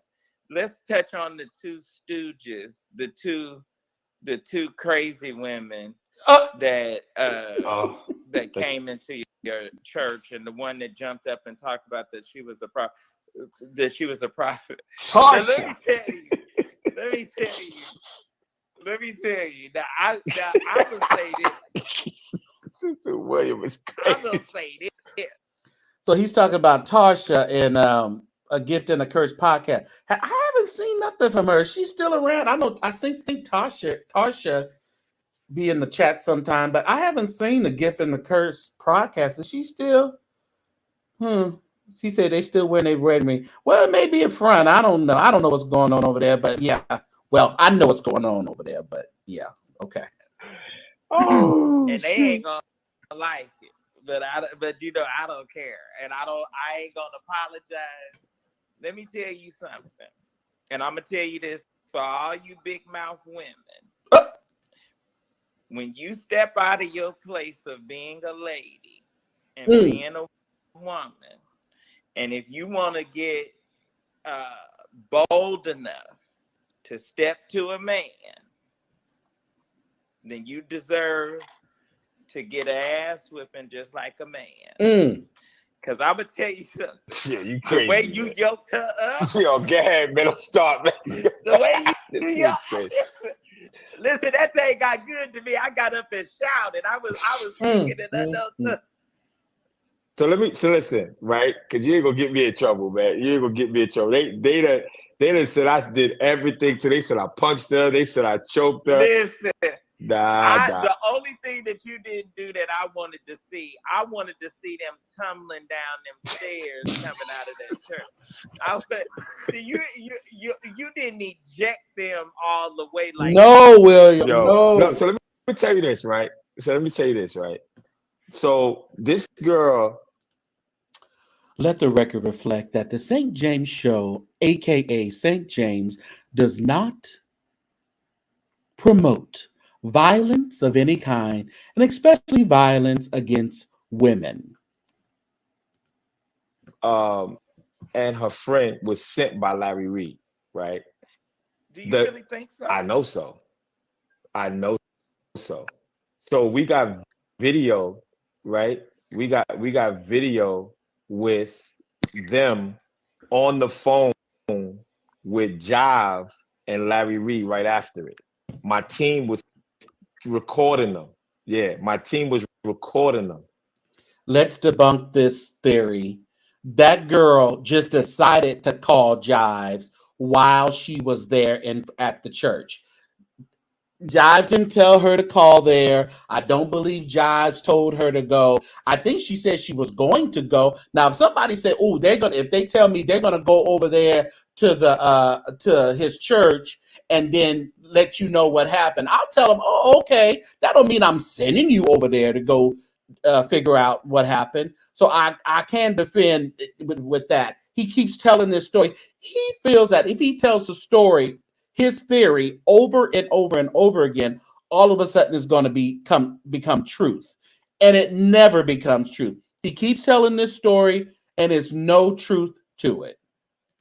And he was on the phone with Jive and Larry Reed. I know definitely Jive I know she had some girl that looked totally bizarre in a car across the street, ready to, I guess, fight, or some real ignorant woman that was supposed to. She said, "Yeah, we came to fight." Now, all of their videos, I noticed, have also been taken down. So listen, so let me tell you this, right? The girl who actually interrupted my church, I found out that she was a part of my real estate class. So I give free real estate class. These classes cost $5,000 a semester. I give free real estate class, and I have hundreds of students come on, and I teach them real estate. So he teaches real estate, and he asks them for their personal information, but he gives them for free. Now, it's not for free, because about 6 months down the line, you better check your credit report. But if you knew real estate, you ought to know that you had to have less than $10 in your account to purchase a home, sir. That's what you're being accused of having less than $10 in your account at the time of the home purchase, and you inflated and falsified some financial documents. That's what the feds are saying. So let's stop with this whole real estate, and that can be used in court. Well, sir, aren't you a real estate guru? Don't you know what's needed to purchase a home? You didn't follow those rules. You falsified documents. And he's not, as he keeps saying, he teaches real estate classes, but he actually has no license as a real estate agent or a broker? Team told me that 2 years, either either a year and a half or 2 years. She was one of my where I put that thing at? She was one of my students. I didn't know. I have hundreds of students. So I have my Zoom and they all over so I don't know all of them. Right. But that's like me knowing all the people that follow me. It's no way. So so they was like a couple of days after, they said, Bishop, she was a part of your real estate class. So anyway, she jumps up, right? My ministers was back there and they actually knew the light-skinned girl, because the light-skinned girl, she trolls me to this day. Every day I go on live on church, she streams me, and she puts me on her computer, and she goes on her YouTube page, and she had turned her. I have that same problem. I have people that follow me under fake names. They get the notification that I'm live, and then they start screen recording the moment that I go live, and then they'll put me on their YouTube channel and making money off of my video. I got one crazy woman that got so much of my videos on her YouTube channel that people think it's actually my channel.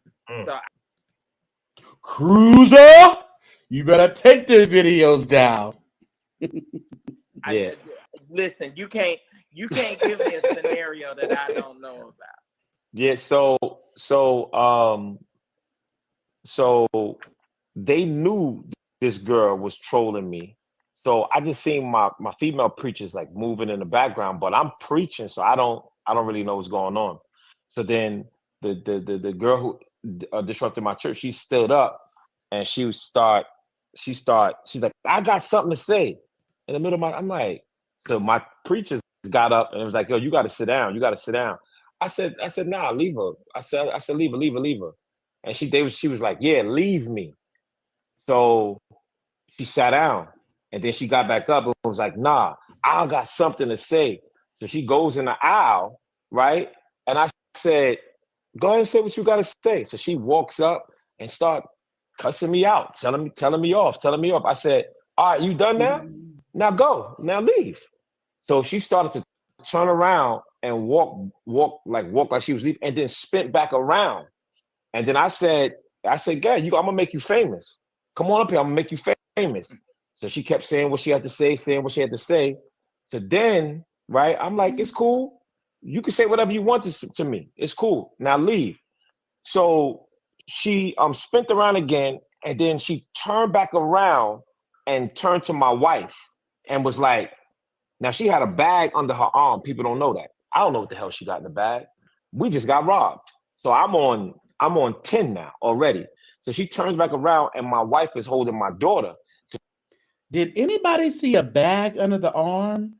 Some people don't know. So he's he's adding a little yeast to the story as he goes along. Just a little bit of yeast to make it rise a little bit better. She's like, and you, I'm gonna let me say something to you. And that's why you see her finger going like this.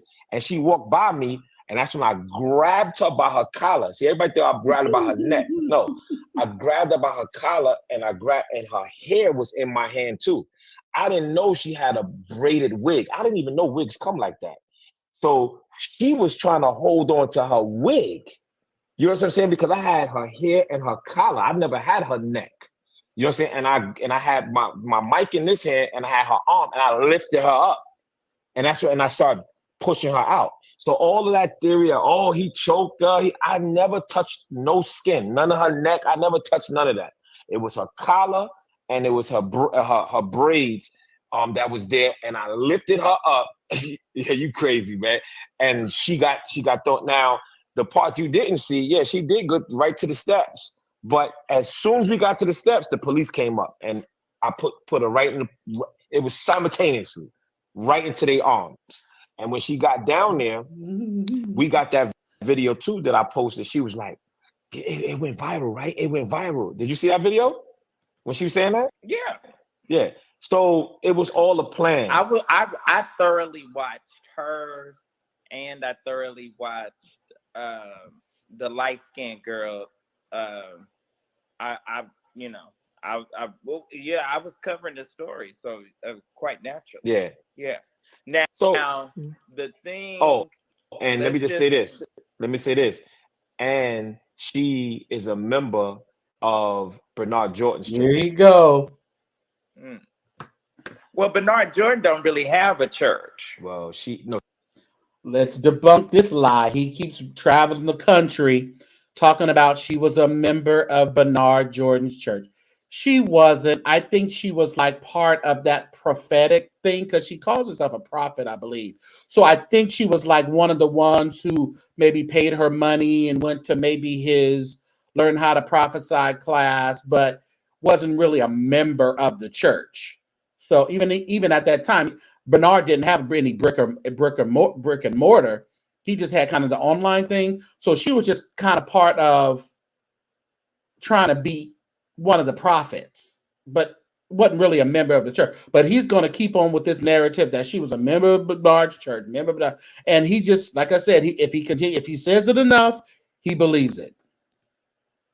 No, he's got a little strange kind of little meeting over there in Manhattan, in that theater is, where it's kind of the whole thing. I've been to it. See, I was the blogger that he came to before Larry. So I've been over there. I've been to the house. I stayed in the house, which was, I still don't understand how he hoodwinked those people out of Reverend Ike's house. And then he has above that church in the high rise right next door to his church, he has a pen. Bernard Jordan does live in Reverend Ike's house. But he was Reverend Ike's, that was his mentee at the time. He ran around with Reverend Ike, and I don't know how he got it, but he lives in Reverend Ike's house in New York. And house there too. So, and he came to me, because charisma, he had never really been able to rebound or recover from the hit piece that charisma did on him about, not being a true prophet. And when that white girl, he paid them $10,000 for a cover story, and he was the negative subject of the story. So they got him twice. But anyway, but he didn't say, while he was doing all of that, he didn't say that one of his employees molested his grandson. Here we go. In his house. I don't know, brother. I don't know what the heck is going on. Like, girl's name. It ain't Bernadine. What is oh my God, as well as I know her name.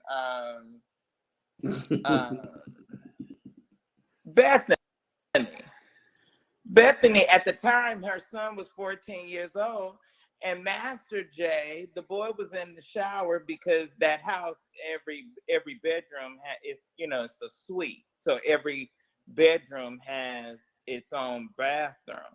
And Master J, who mysteriously died, and we don't know how he died. I don't know. I ain't getting into it. I'm saying it because you said all this other stuff. So I didn't say Yeah. I know. Yeah. I know. Let me make it very clear. You ain't got to know. I know. The boy was molested in his house. Bethany's son stopped dealing with his granddaddy because that Master J molested him in his house. And then when he fired him, he went down there to work to Miami to work for Manasseh. And Manasseh hired him, and I don't know, but he went to Miami and we never heard from him no more. He mysteriously died.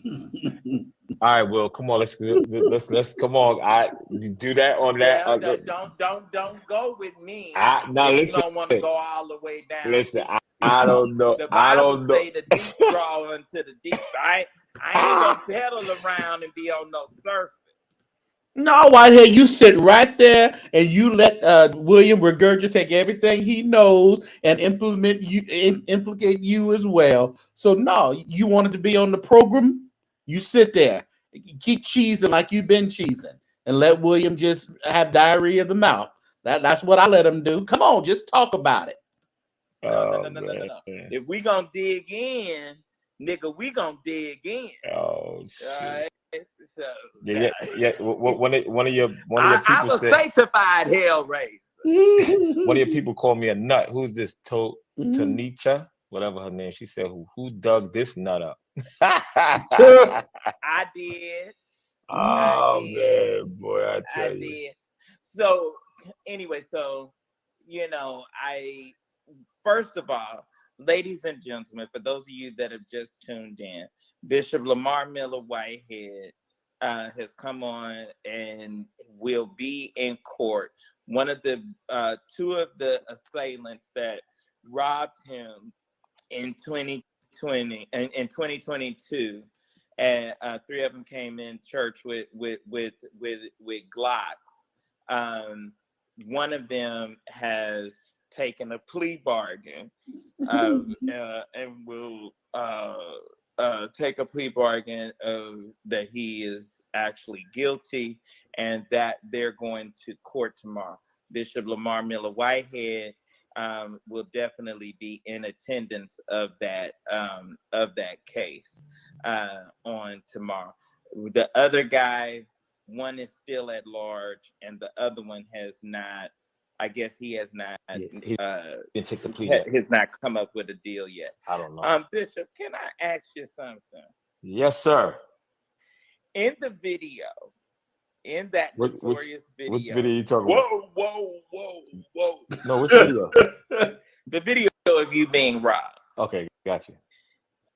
Who was the guy? Mm-hmm. Yeah, you crazy, man. Who was the guy? Talk now. Ask him. Watching the video, it was to your left. I know what you're talking about. But to your right, who was this guy that sat totally frozen? He didn't get down. I mean, the Bible say, "Be ye steadfast, unmovable, always abounding."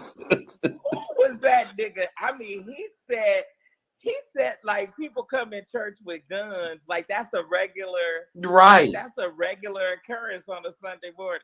Who was that dude that sat there so calm? He froze, man. He froze. He froze, man. He never been the same. He left the church. He left the church probably about maybe a month or two after that. He left the church. But he was a little elder or something, wasn't he? Yeah, he was a minister. He was a minister, and he got the hell out of that church. Talking about he left a month or two. I don't think that nigga came back the next Sunday because he was steadfast and unmovable. Came from another church, and he came be a part of my church. He was there for maybe about 6 months. Maybe about 6 months. Yeah. So he was a good guy, whatever. But after that robbery, he just wasn't the same. He wasn't the same. Now, who was the woman that was the elder with her son or her little said, "Ooh, mommy, I get my iPad," and she said, you don't need no effing iPad." Yo, I tell you, it was a lot going on in it. I said, these gangster Brooklyn Saints, y'all a different breed. She said, "You don't need no effing iPad."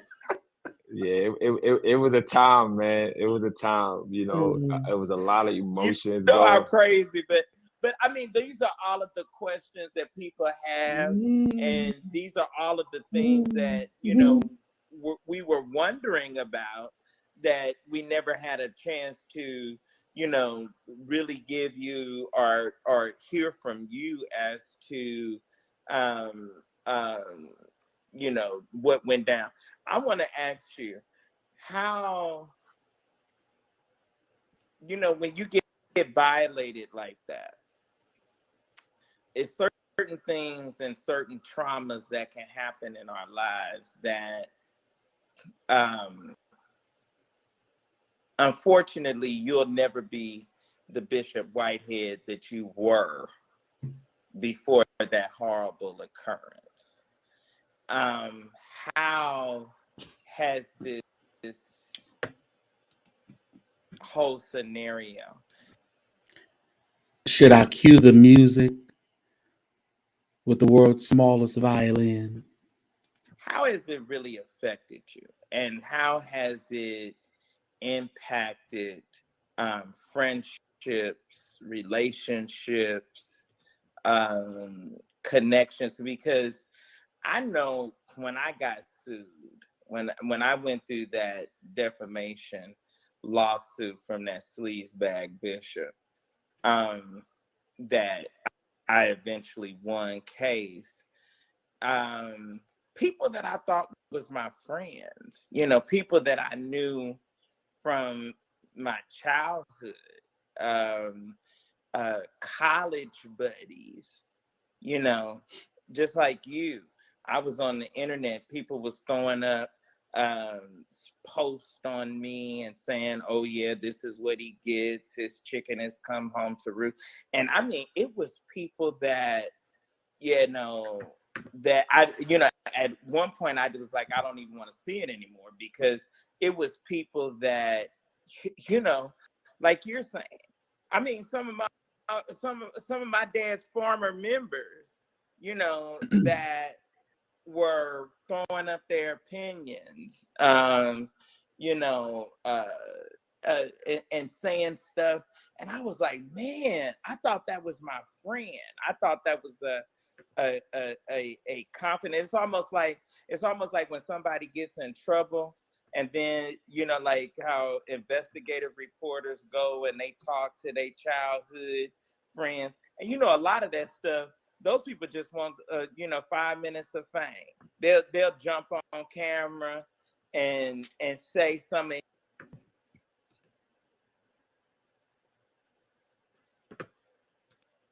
you know, just to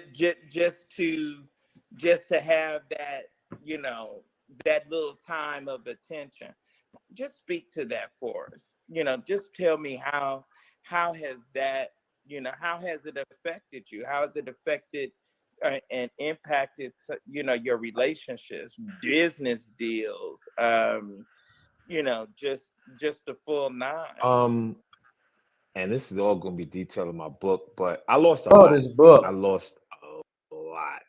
And I'll get more in depth, you know, when I do put the book out, but I lost a lot. And this have affected and changed my entire life. Um, business deals, you know, when you're in, so, you know, when you're in real estate, um, they, before they give you any type of monies or anything of that nature, they want to make sure socially they know who you are. So now when they Google your name, nobody really wants to touch you because you got too much on you. So, you know, uh, these bloggers, YouTubers, and media, it's, you know, you guys have a certain power to really destroy a person's not only name but life. And I don't even think that the media truly understands its power. It's such an adverse effect. And what that does is psychologically, it puts pressure on the ones that did love you, because the people around them that know how close you was to him or to me, they put pressure on them. I told you, I told you, I told you, I told you, and put pressure on them. And then they start to scatter. And all of the ones that said that they will never leave are gone. All the ones that said they'll always be there for you are gone. All the ones that you have given your life for, given whatever you need to, are gone. And it puts you in a very, very it puts your mindset in a very low place where if you don't have, I don't care how strong you are, if you do not have Jesus, you will never recover. You will never recover. And a lot of people try to measure what I've been through up against what they've been through. And I tell people, if you really look at what I've been through, it's unheard of. I was in 3,500 articles in 30 days.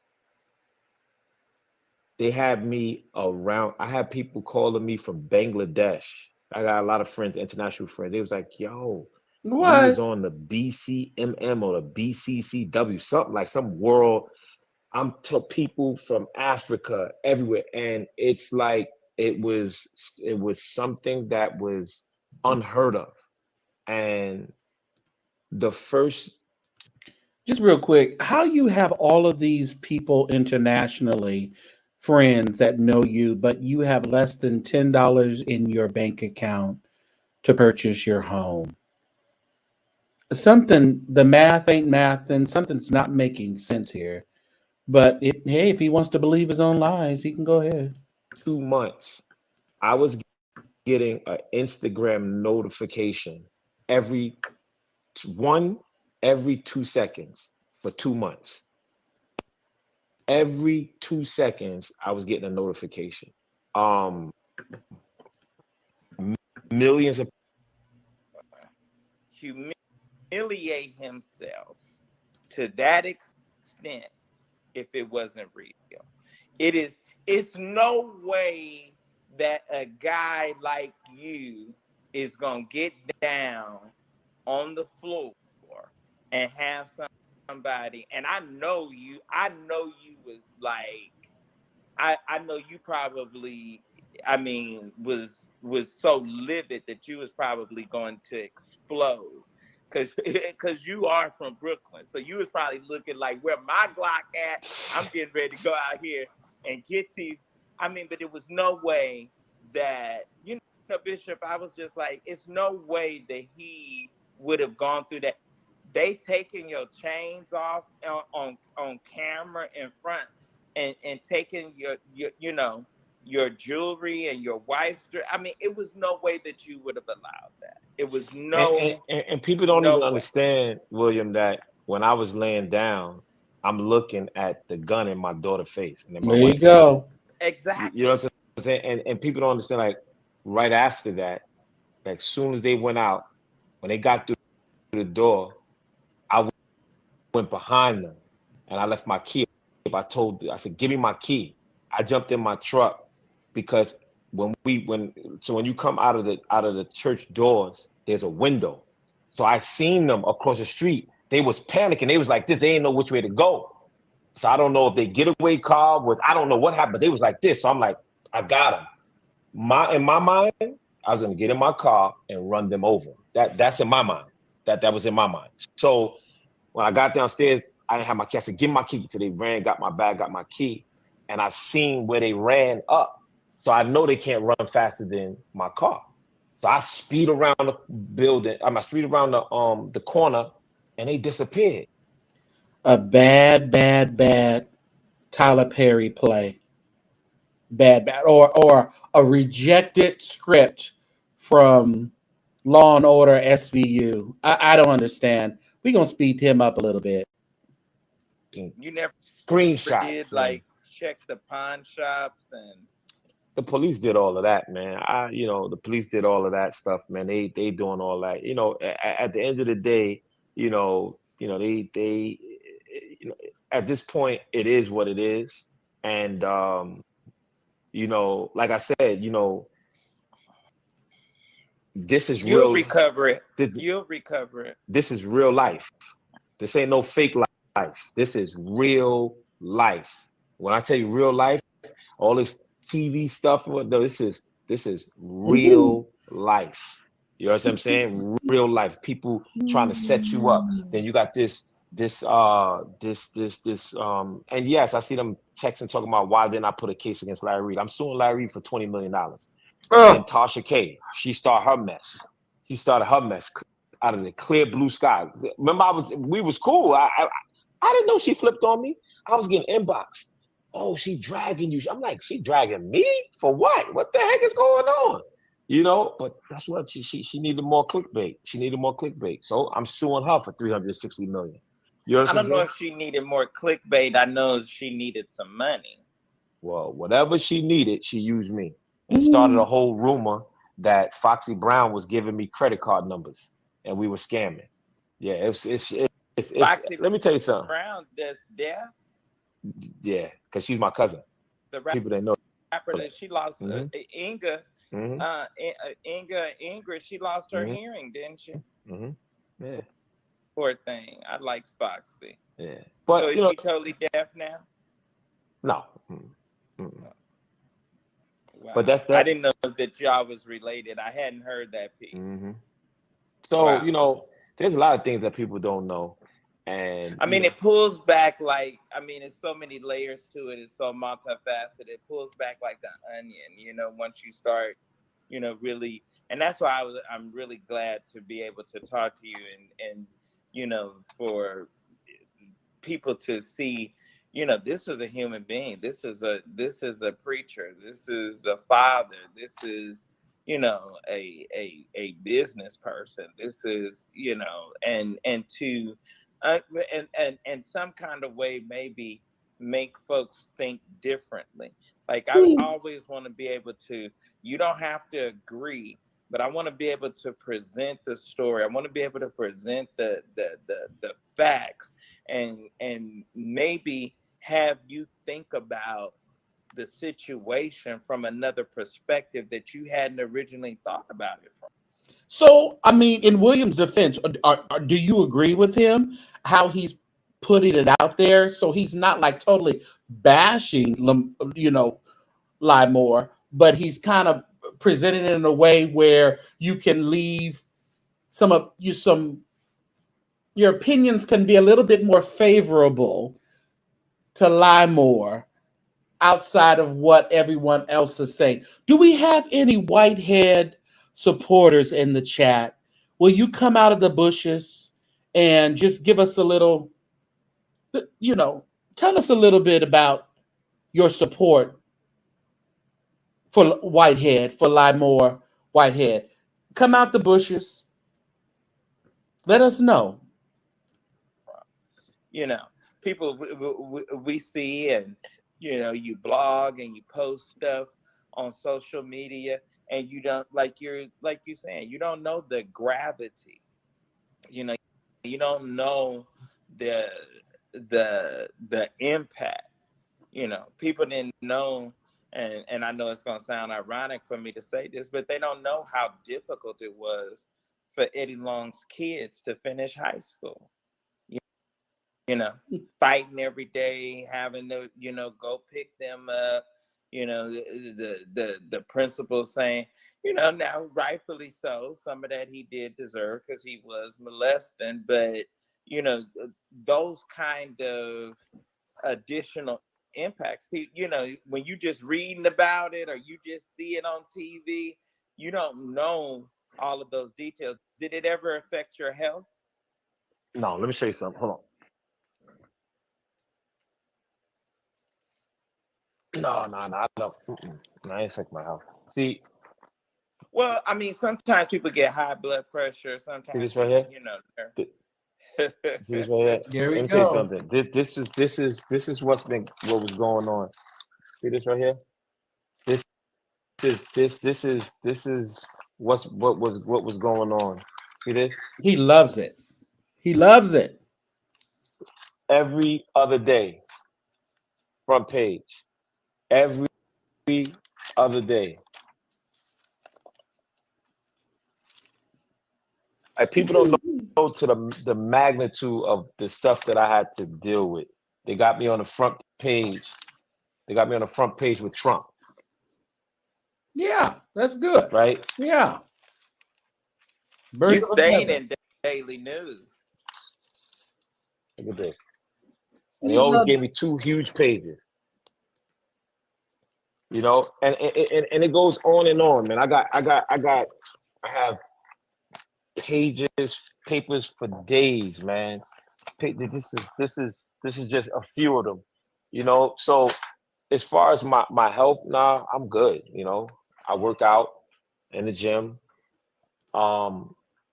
and pushing forward. I really trust Jesus, and you know, there's some things that I'm praying for that I want God to get the glory, man. That's it. You know, I want to be able to be the poster child where nobody can't say they did anything for me, and it's just like, yo, God, Jesus is the only one that did that. He's the only.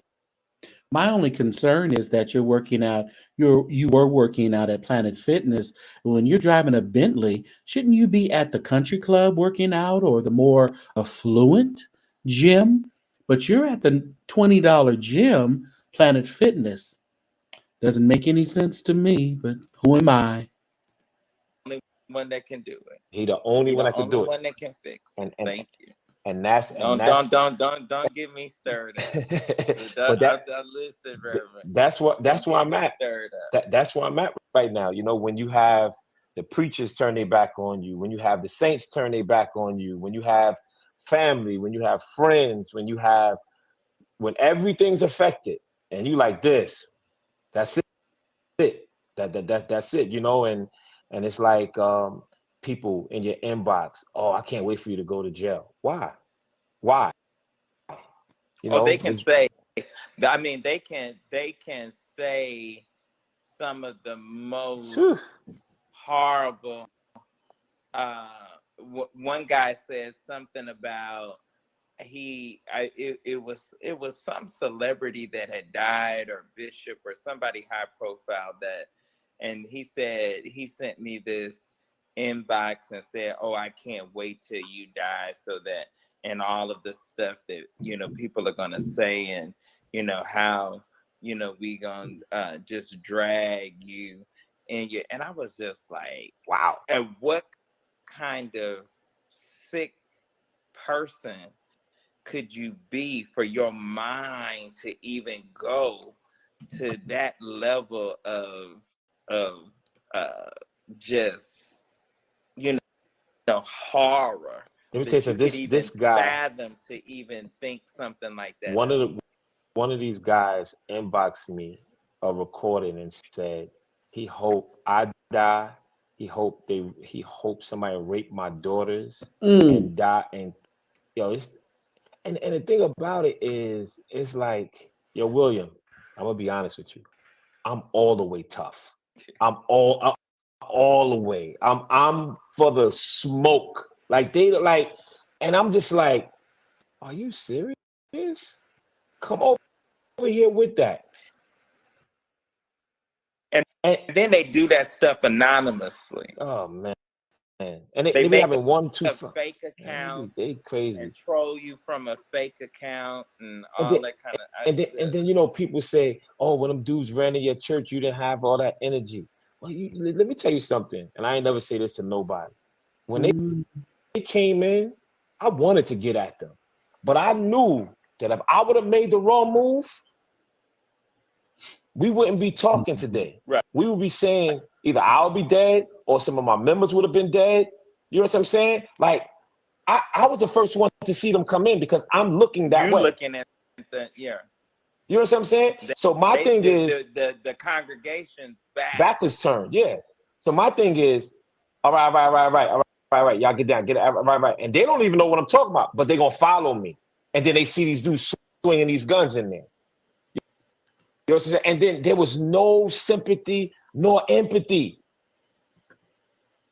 at all.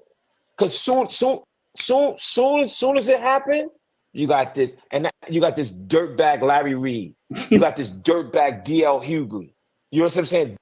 Dirtbag. And what they started to do was they went on my Instagram page and start pulling up old things. So now everybody's mad at my closet. I got a walk-in closet. Everybody's mad at my closet because I got name brand stuff in my closet. And they made it seem like I just posted it. That post was a year ago. And they start pulling it up and posting it. DL Hughley posted on his page, and everybody started posting on his page. And then this dude, DL Hughley, had the nerve to tell me I'm a robber I'm robbing the people for their money. You deserve to get robbed.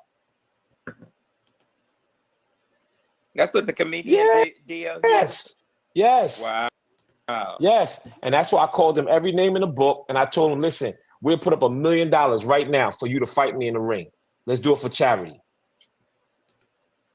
Like he tried to destroy. He did so many interviews destroying my name. Then this other guy. So many of these pro-black people. That's why I don't want to hear none of that. All these guys up here, y'all go with the wind because they tried to destroy me.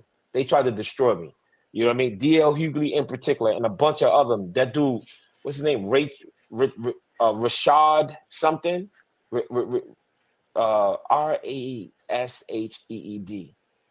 Something. Who cares? Them. But I tell you, all of them. Man, listen. So I don't want to hear this is what happens to our black community. I don't want to hear that. I don't want to hear because I saw what y'all did to me. I saw what you did to me. Don't sit here and talk about power to the people. No. I saw what y'all did to me. You know what I mean?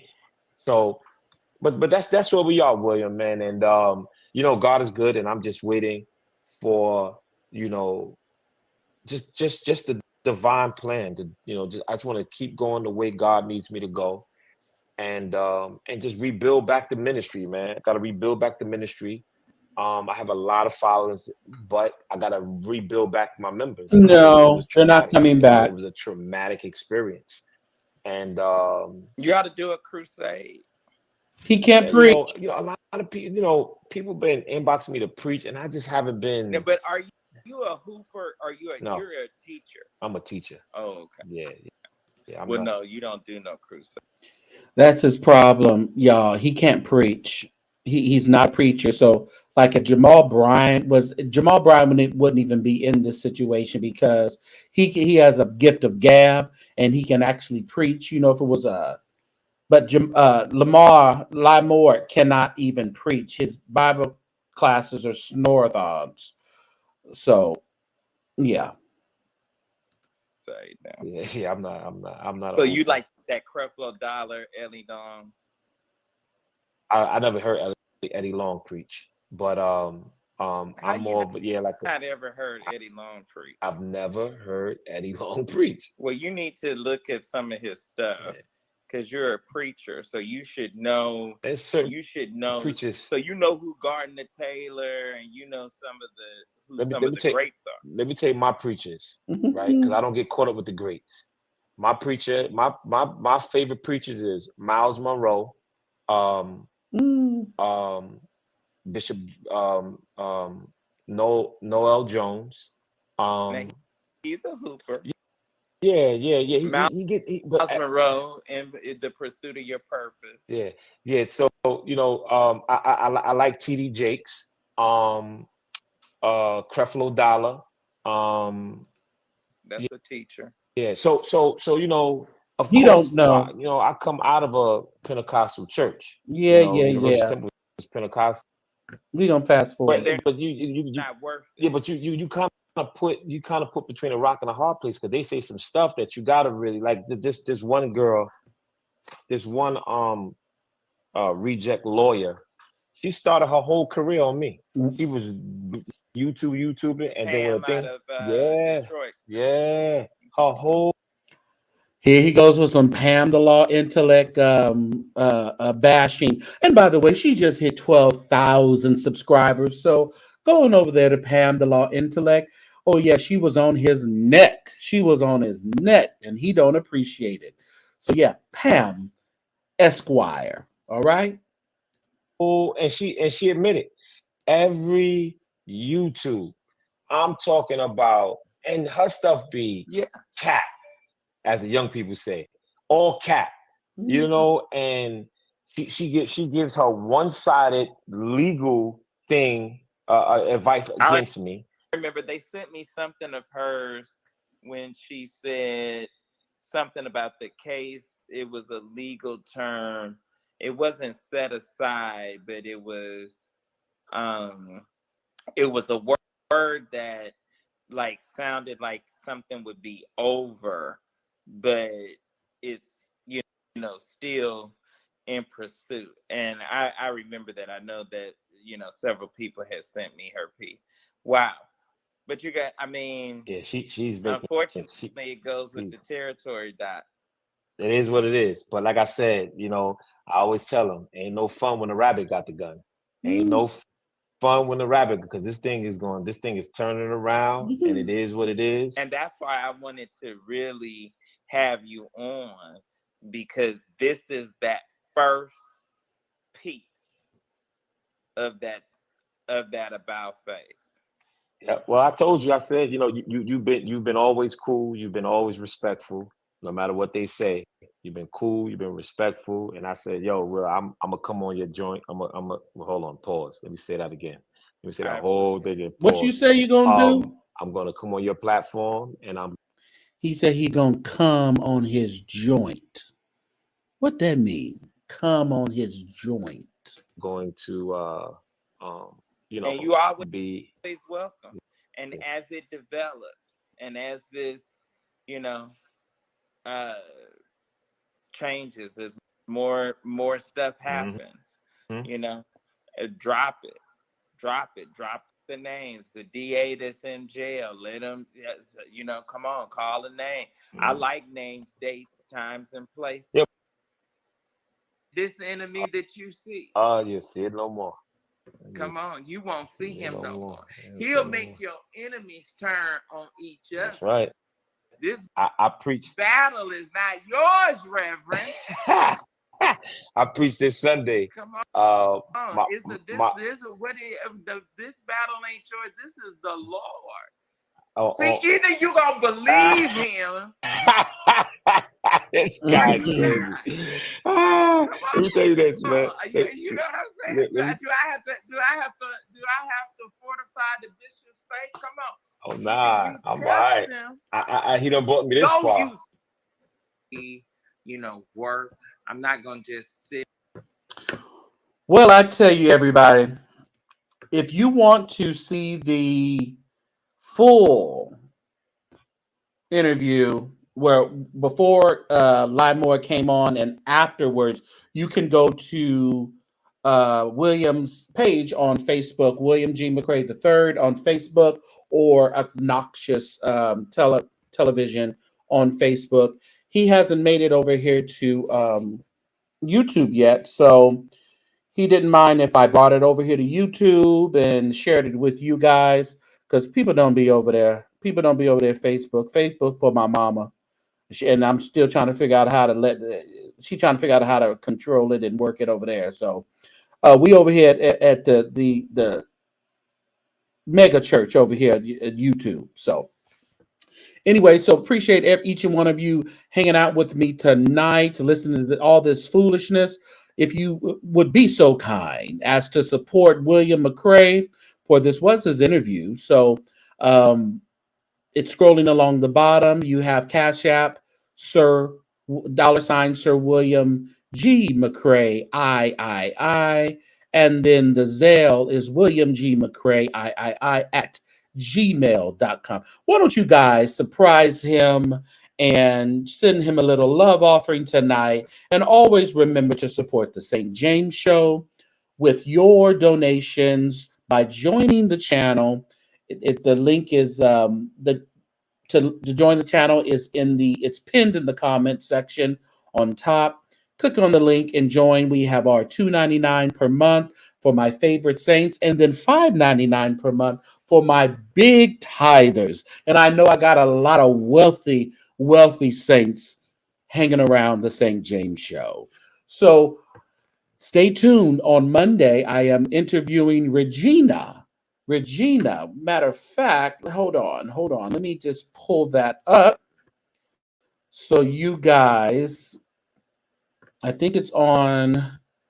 Let's see here. I gotta make sure I get the right one. The right one. You got the right one, baby. Before I show you that, this was a picture with Lamor and Janet Jackson. Look at him. He don't put that old picture up. This is him fresh out of the pen with his first clergy collar, fresh out. All right. This is him when he's all bulked up. I know y'all just lusting after him. Anyway, join me on Monday, this coming Monday, as we will be interviewing Regina Adams. We're going to get into her head to see, how is that head working there? This is the infamous Regina Adams who walked up to Loretta Jones at the City of Refuge in the city of Gardena / Los Angeles, California, and punched her in her face, knocking her unconscious, making her go away in an ambulance to the nearest hospital. And no charges were pressed against Regina. Strange. But anyway, we are going to talk to her on on Monday. Thank you. They're coming in. Now y'all want to come in, huh? Now y'all want to come in. And I appreciate you. God bless you in your ministry.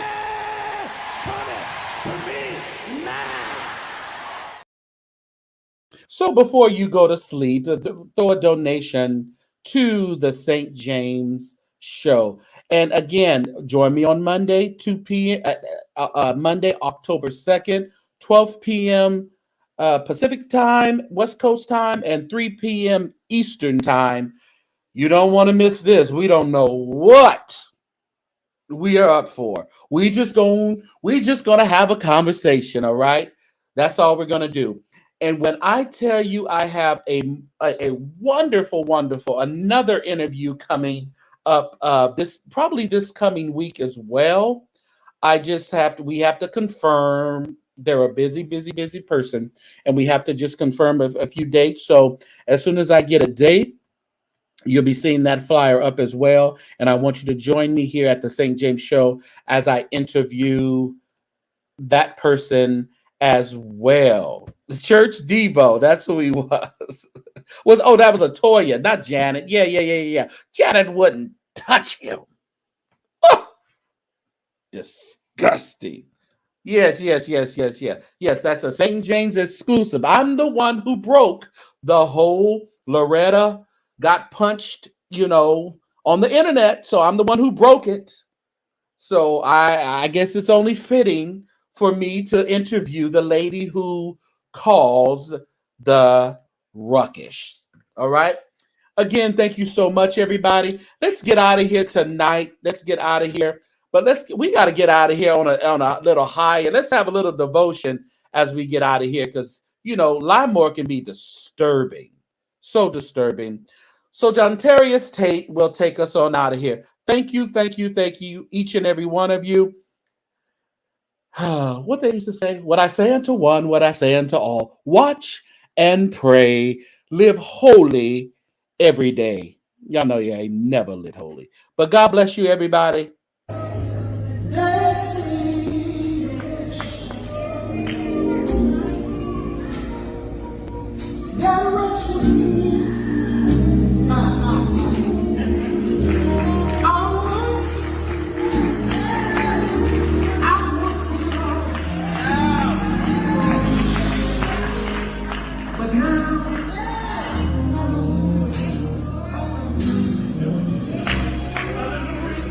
What